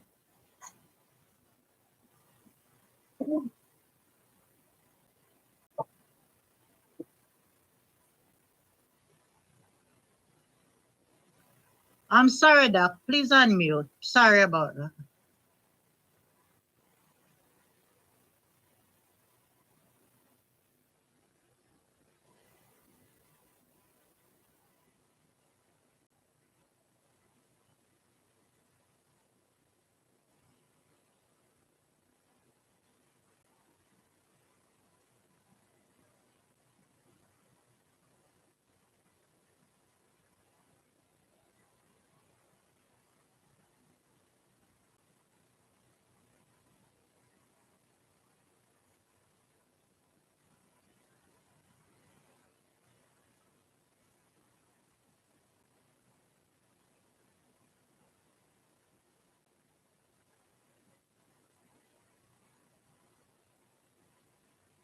From to Miss Bird, so if Mr. Anderson can get one more student first, I'll just get you afterwards.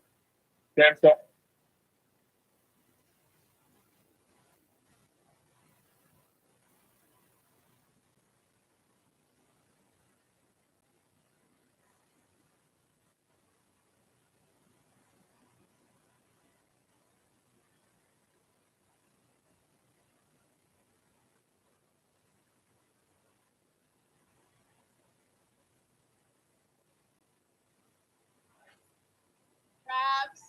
Grabs.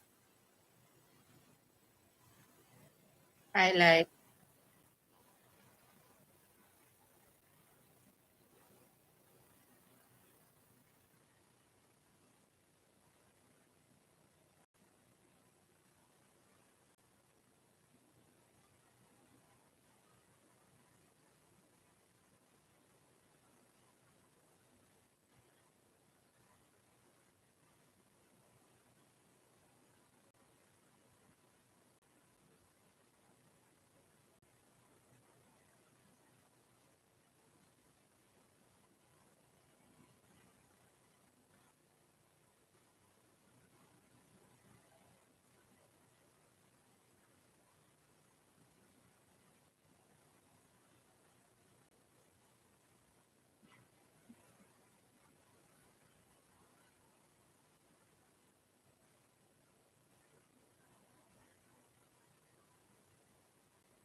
Yes, Miss.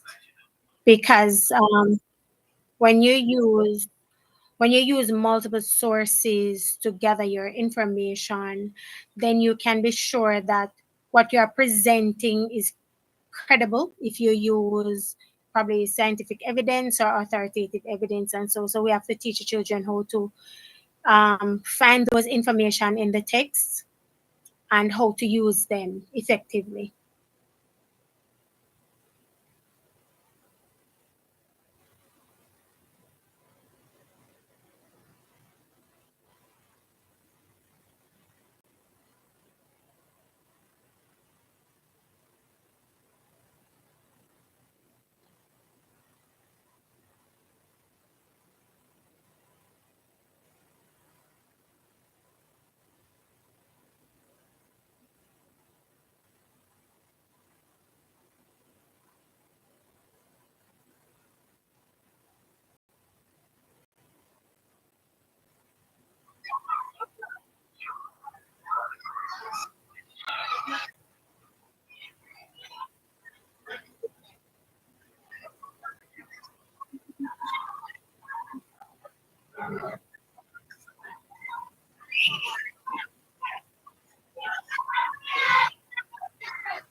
Yes, they are.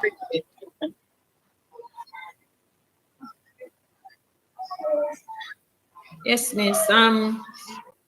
Yes, Miss. In terms of this type of writing, the expository writing for these children, I know of a fact that straight up to university we have to do it.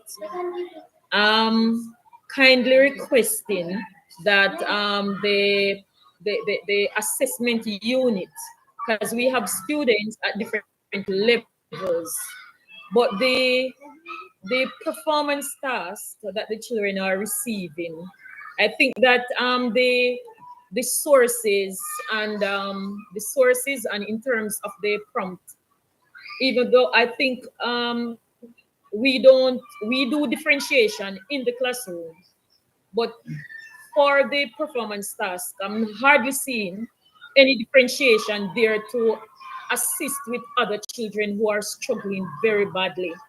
So I am kindly requesting if the assessment unit with your intuitiveness, in order to help for them to minimize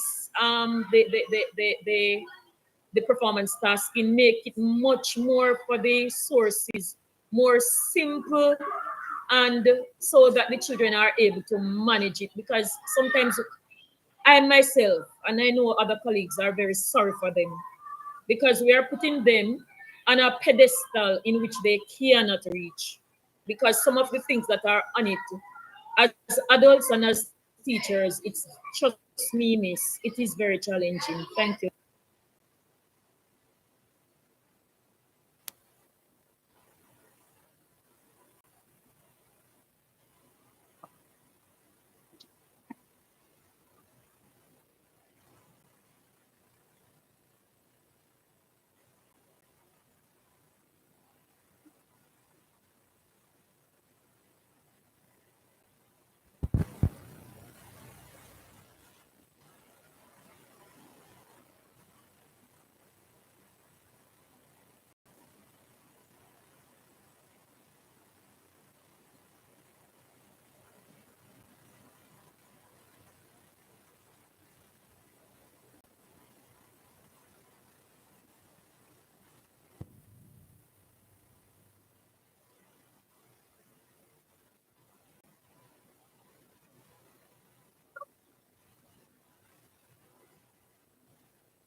Excuse me.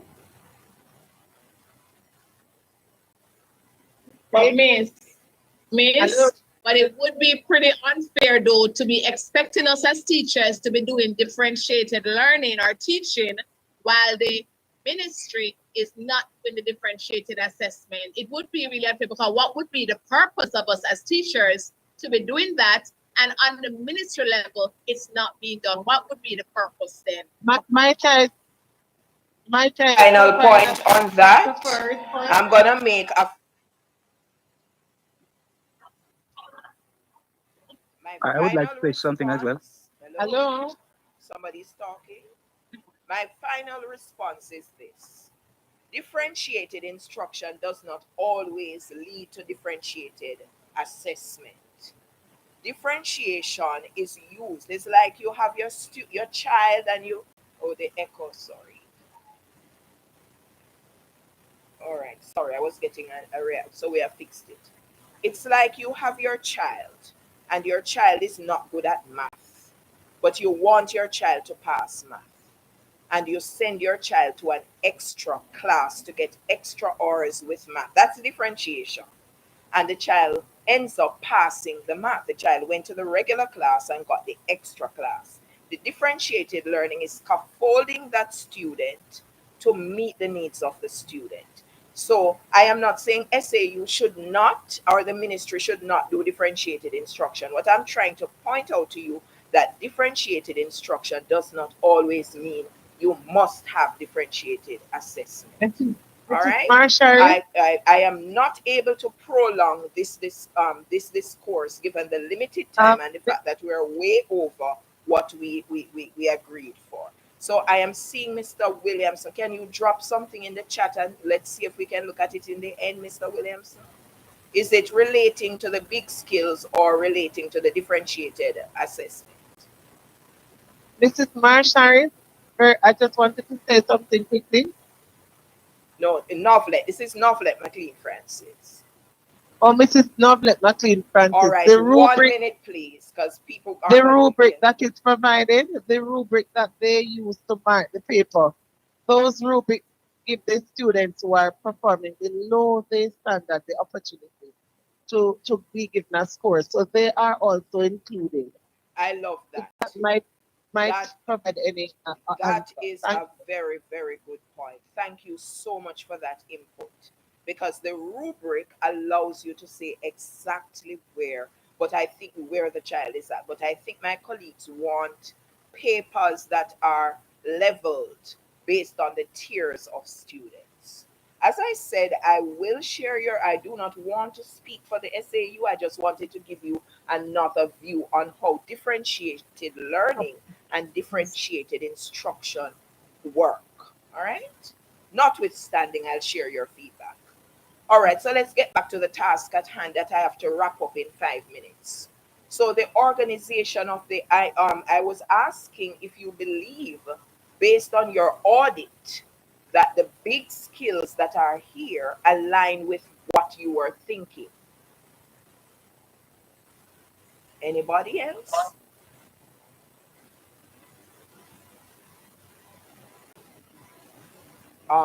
Colleagues, is anything in the chat? Are you outside? Okay, Low River, go ahead. And then I'll come to. Right, so I was saying, organizing ideas from research is extremely important because, for example, when writing an essay, the information in an essay has to relate to one topic. So as the students conduct their research, they need to organize the idea to say, all right, I am dealing with this concept in body paragraph 1, and so I will extract information from this source to be included here. So it's important that they know how to organize ideas from their research.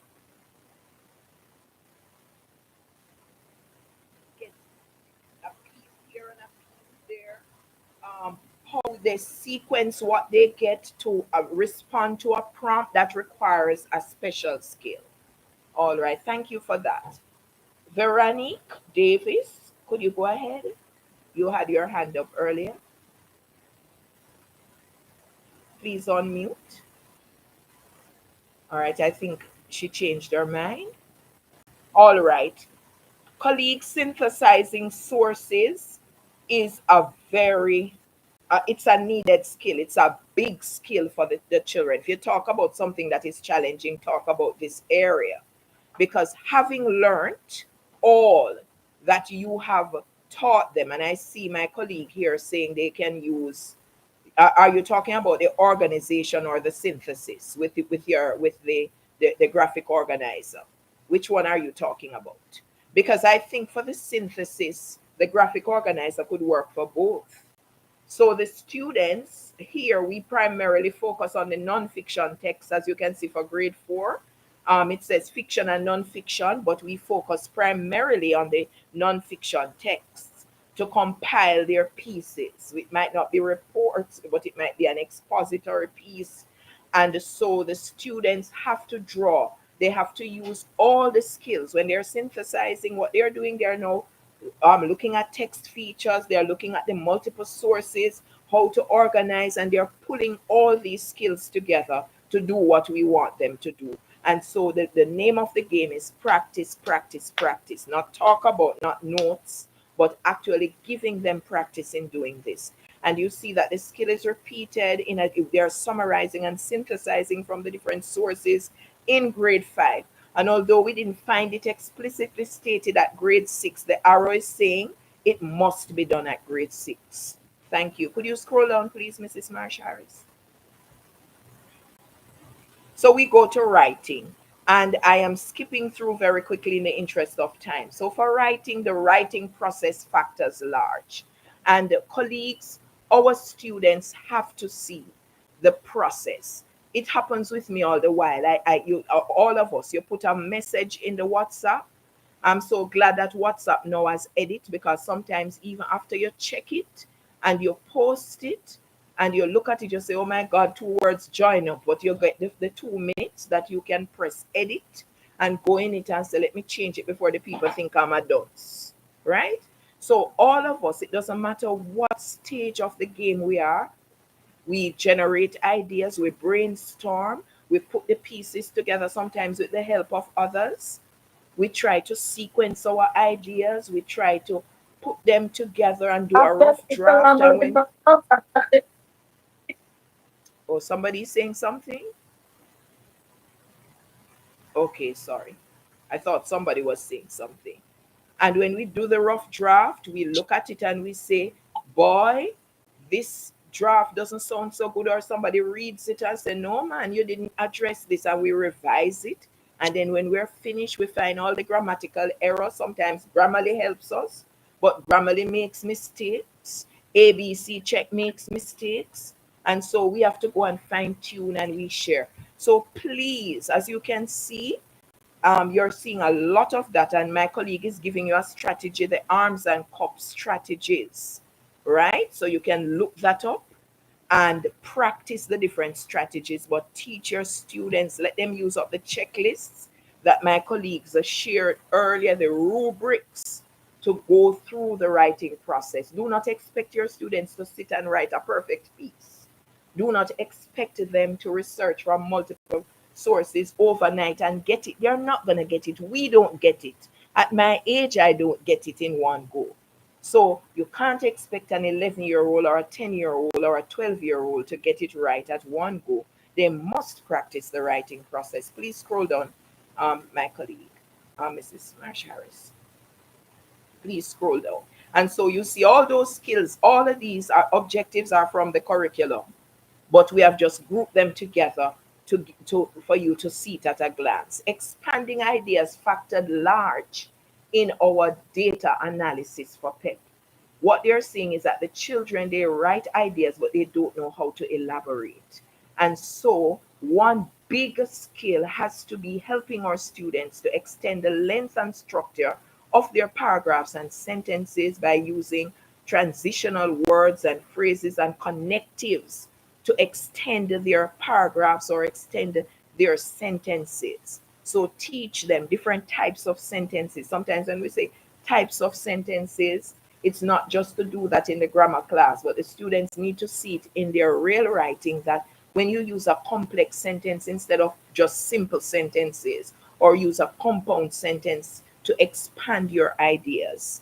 So there are different strategies using qualifiers in their sentences that will also lengthen their sentences, and using different techniques to increase the appeal and impact of their writing. And of course, my colleagues took you through some strategies that could help the students in this regard, right? So when you write your main idea, you don't just write one sentence to support the main idea. Then they know how to flesh that out. At the organization, we spoke about that. And again, the main idea and supporting details will help them. All right? And so we have to focus, we have to give them the exemplar. Scrolling down. Synthesis through writing, and you can see here the different things that the students are required to write.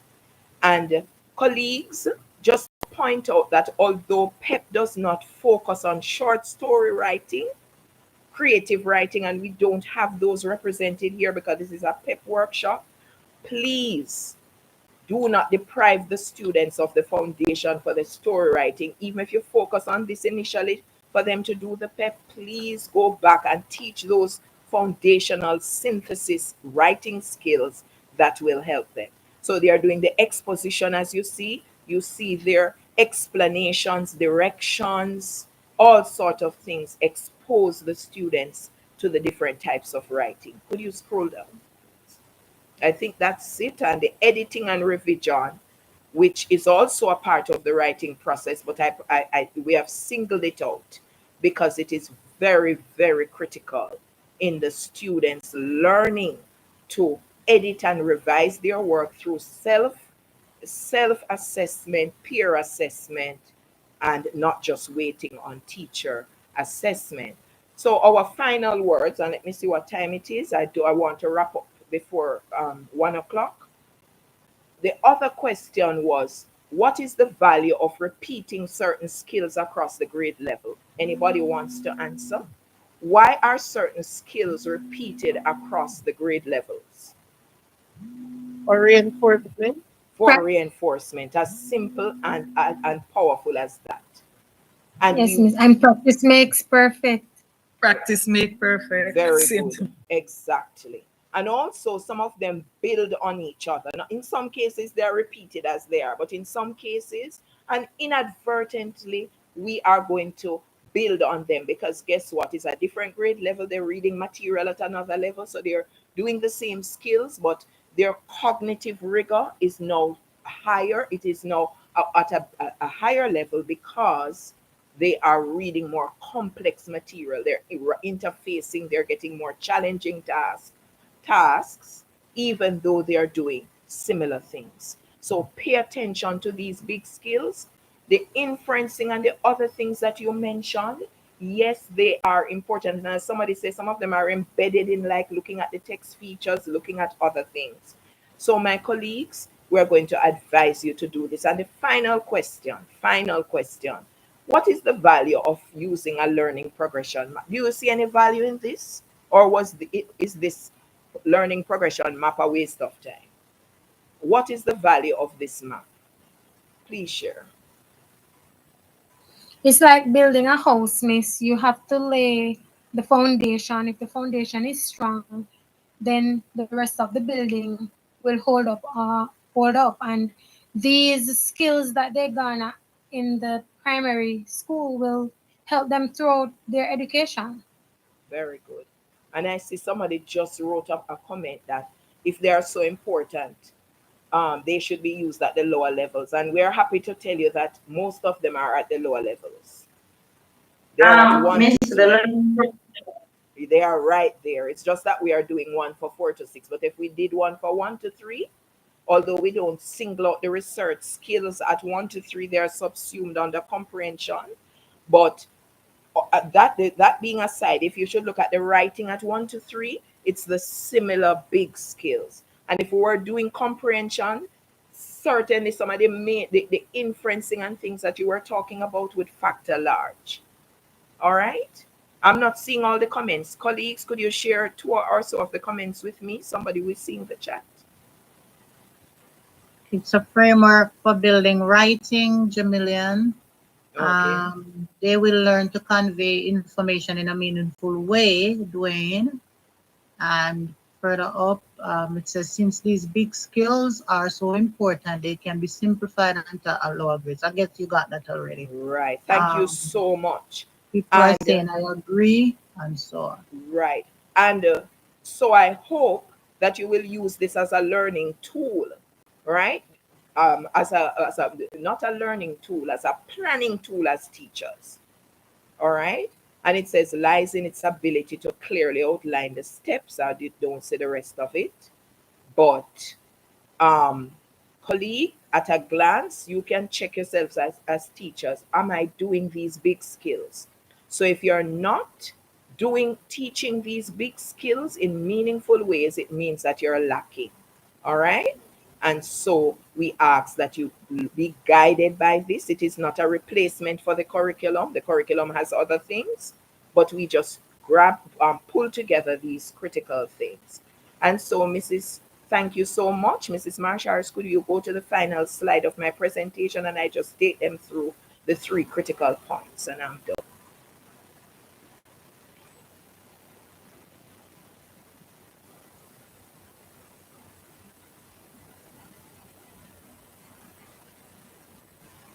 Okay, so just taking you through those critical points for my final slide.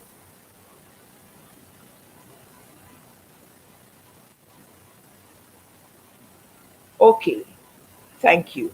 Well, it's 2. I thought, 3. No, could you go to the critical points? So the big ideas underpinning research and writing skills help teachers determine where their teaching foci should be placed. Are you agreeing with that?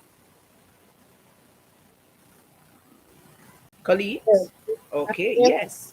So not to say other things are not important, but these things should factor large.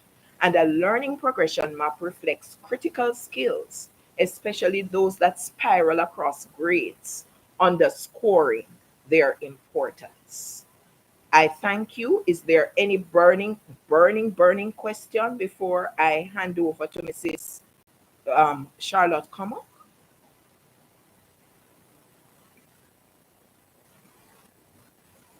Is there any question in the chat?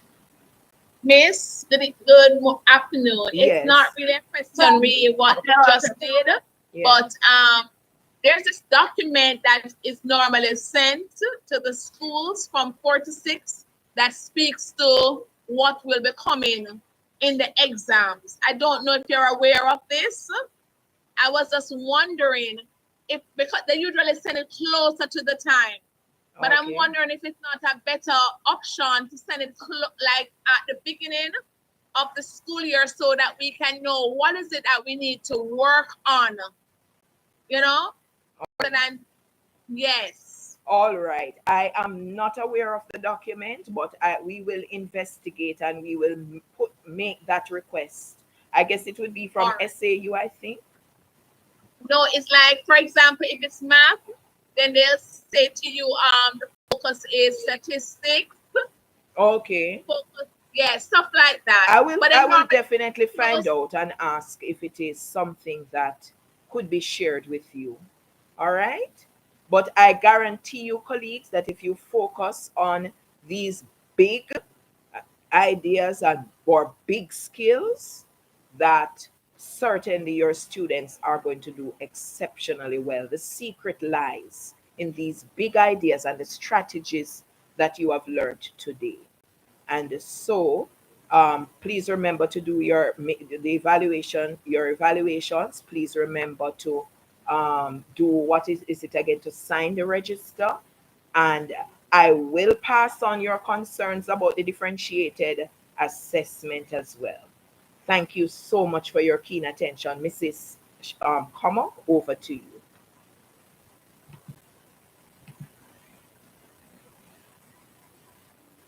Thank you, Dr. McLean Francis. Thank you, colleagues. Thank you for staying with us. I have noted your concerns in the chat. I will reshare the evaluation form and the register. We will use your email addresses provided to share the point with you. Your regional teams will share their Google Classroom access code with you, and you should be here today via your email as well as at the Google Classroom. I know some probably we have not addressed all your concerns. Feel free to reach out to us via email. We are just an email away.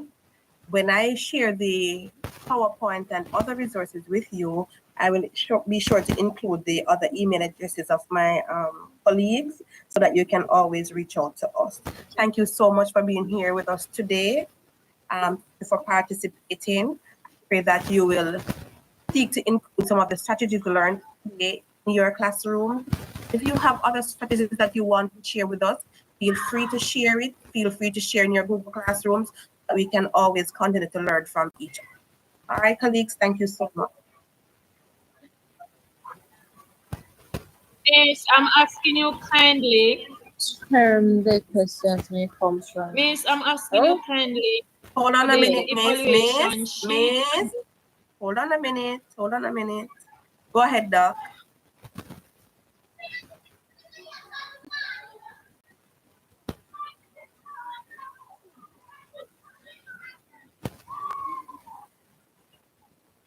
Yes, I want to person.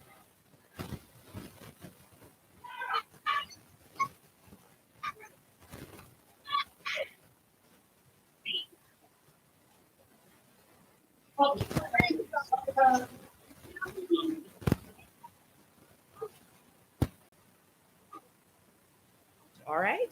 Back to you, Mrs. Common. Okay, thank you, Doc. All right, thank you, colleagues. I just reshared the evaluation form, so if you did not get it, it's right there. I'll reshare the register again. I'm not leaving anything. This one? Let me reshare the register just quickly before you go. Miss, may we have the link for the Google Classroom, please? The regional officers will send it out to you. All right. Okay, Miss. Thank you, Tasmanica. Thank you, members of the literacy team. Thank you, teachers, for coming out. Thank you for staying with us until minutes after 1. I really appreciate it. See you all next time.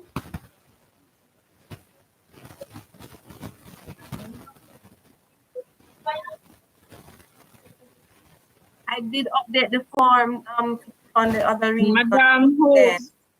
Let me look again. Let me look again at the evaluation. Go ahead. Miss Barnes here. Go ahead, Miss Barnes. Yes, is it possible for me to get the objectives that we're supposed to be using to prepare the students for the PEP grade 5? We are using, remember, we're using the curriculum to prepare the students that we're using.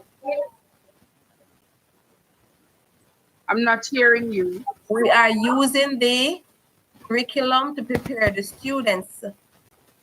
Not specific objectives. We are using the objectives from the curriculum. The big ideas, the big skills, and the objectives that are to the right of those big skills are very critical skills for PEP. All of them are relevant. So if you need, not to say other skills or objectives are not important, but if you need to quickly draw on objectives, look at those objectives. All right.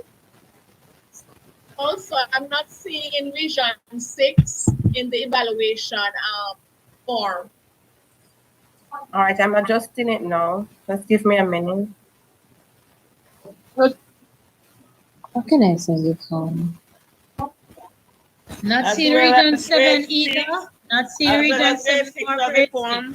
All right, I'm doing it now. Give me a moment, please. I'm sorry. I'm not seeing region 5 on the evaluation sheet. All right, I've updated it. Let me reshare the link. Sorry, I'm so sorry. Okay, all right, resharing now. Go ahead.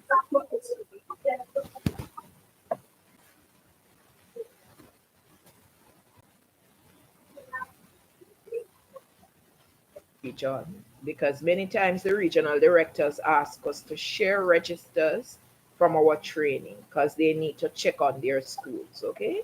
So be sure to sign.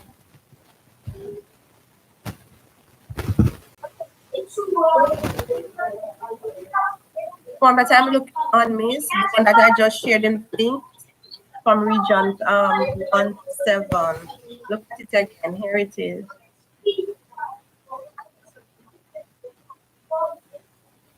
Mrs. Campbell Pinnock, if you're still here, there's a Marcia Campbell. She's asking to be added to the Google Classroom for Region 3.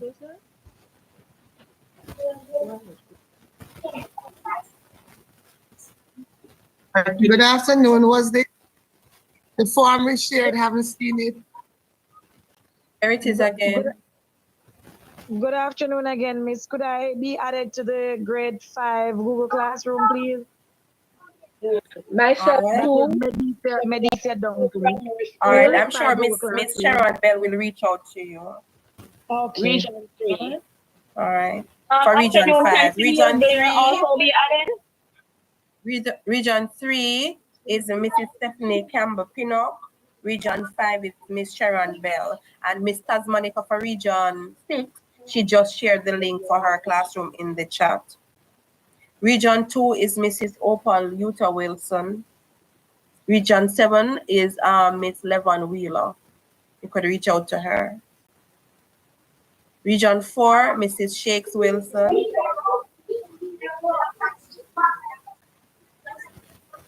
Region 1, Miss Francella McBean.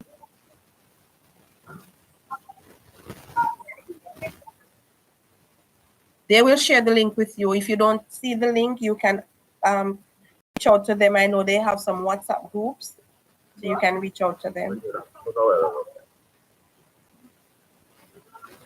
Look on the sheet again. I'm going to reshare it. Tell me if you see Region 7 now.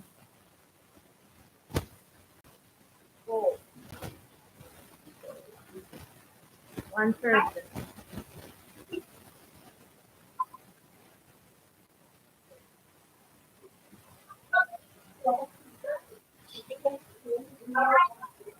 My hearing's passing over there again. Remember to complete the evaluation form, colleagues. Thank you. Thank you, Miss Parnell. We share Region 2. You mean the coordinator, Miss Richards? It's Mrs. Opal Utah Wilson.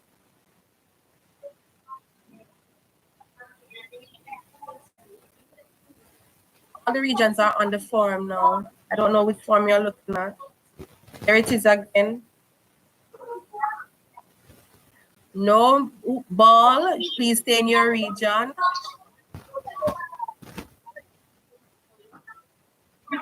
Try again, Miss Anderson. Okay, it's under over my work. Here it is. You're supposed to be behind me now. Can you repost the PEP website resources, please? You mean Jam Learning? Just go on Google and type in Jam Learning and you should be able to access the site. I'm reposting the evaluation again, and I'm going to repost the register.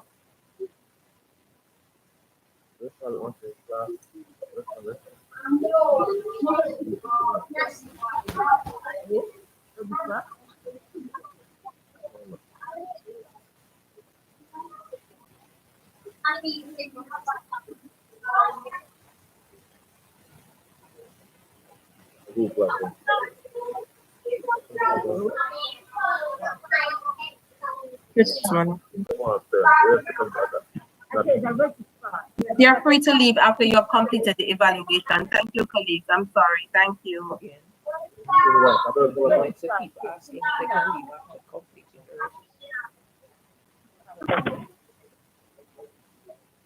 All right, I'm just going to reshare the link to the form again. But these forms are shared with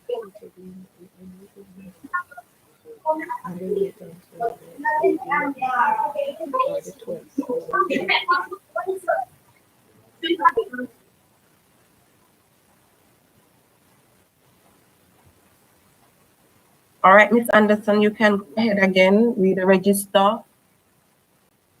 You can ask your colleague to register you. So I've opened it so you can accept more than one response.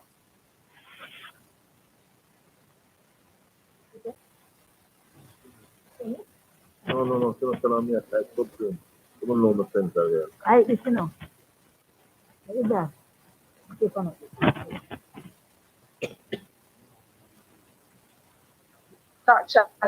Hello, Go ahead. is anybody here who could address my question, please? You have a question in the chat? Hold on a minute, I'm coming.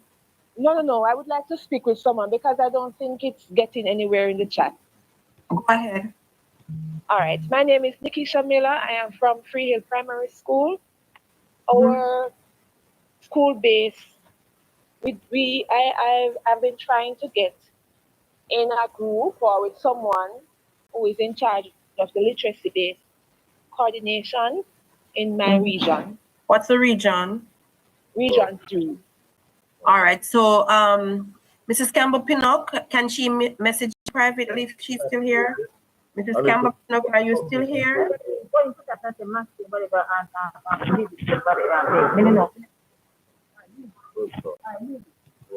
All right, Miss, I'm gonna ask you to just send me a private message so I can with your number so I can give it to Mrs. Campbell Pinnock, please. Appreciate it, ma'am. Thank you so much. You're welcome.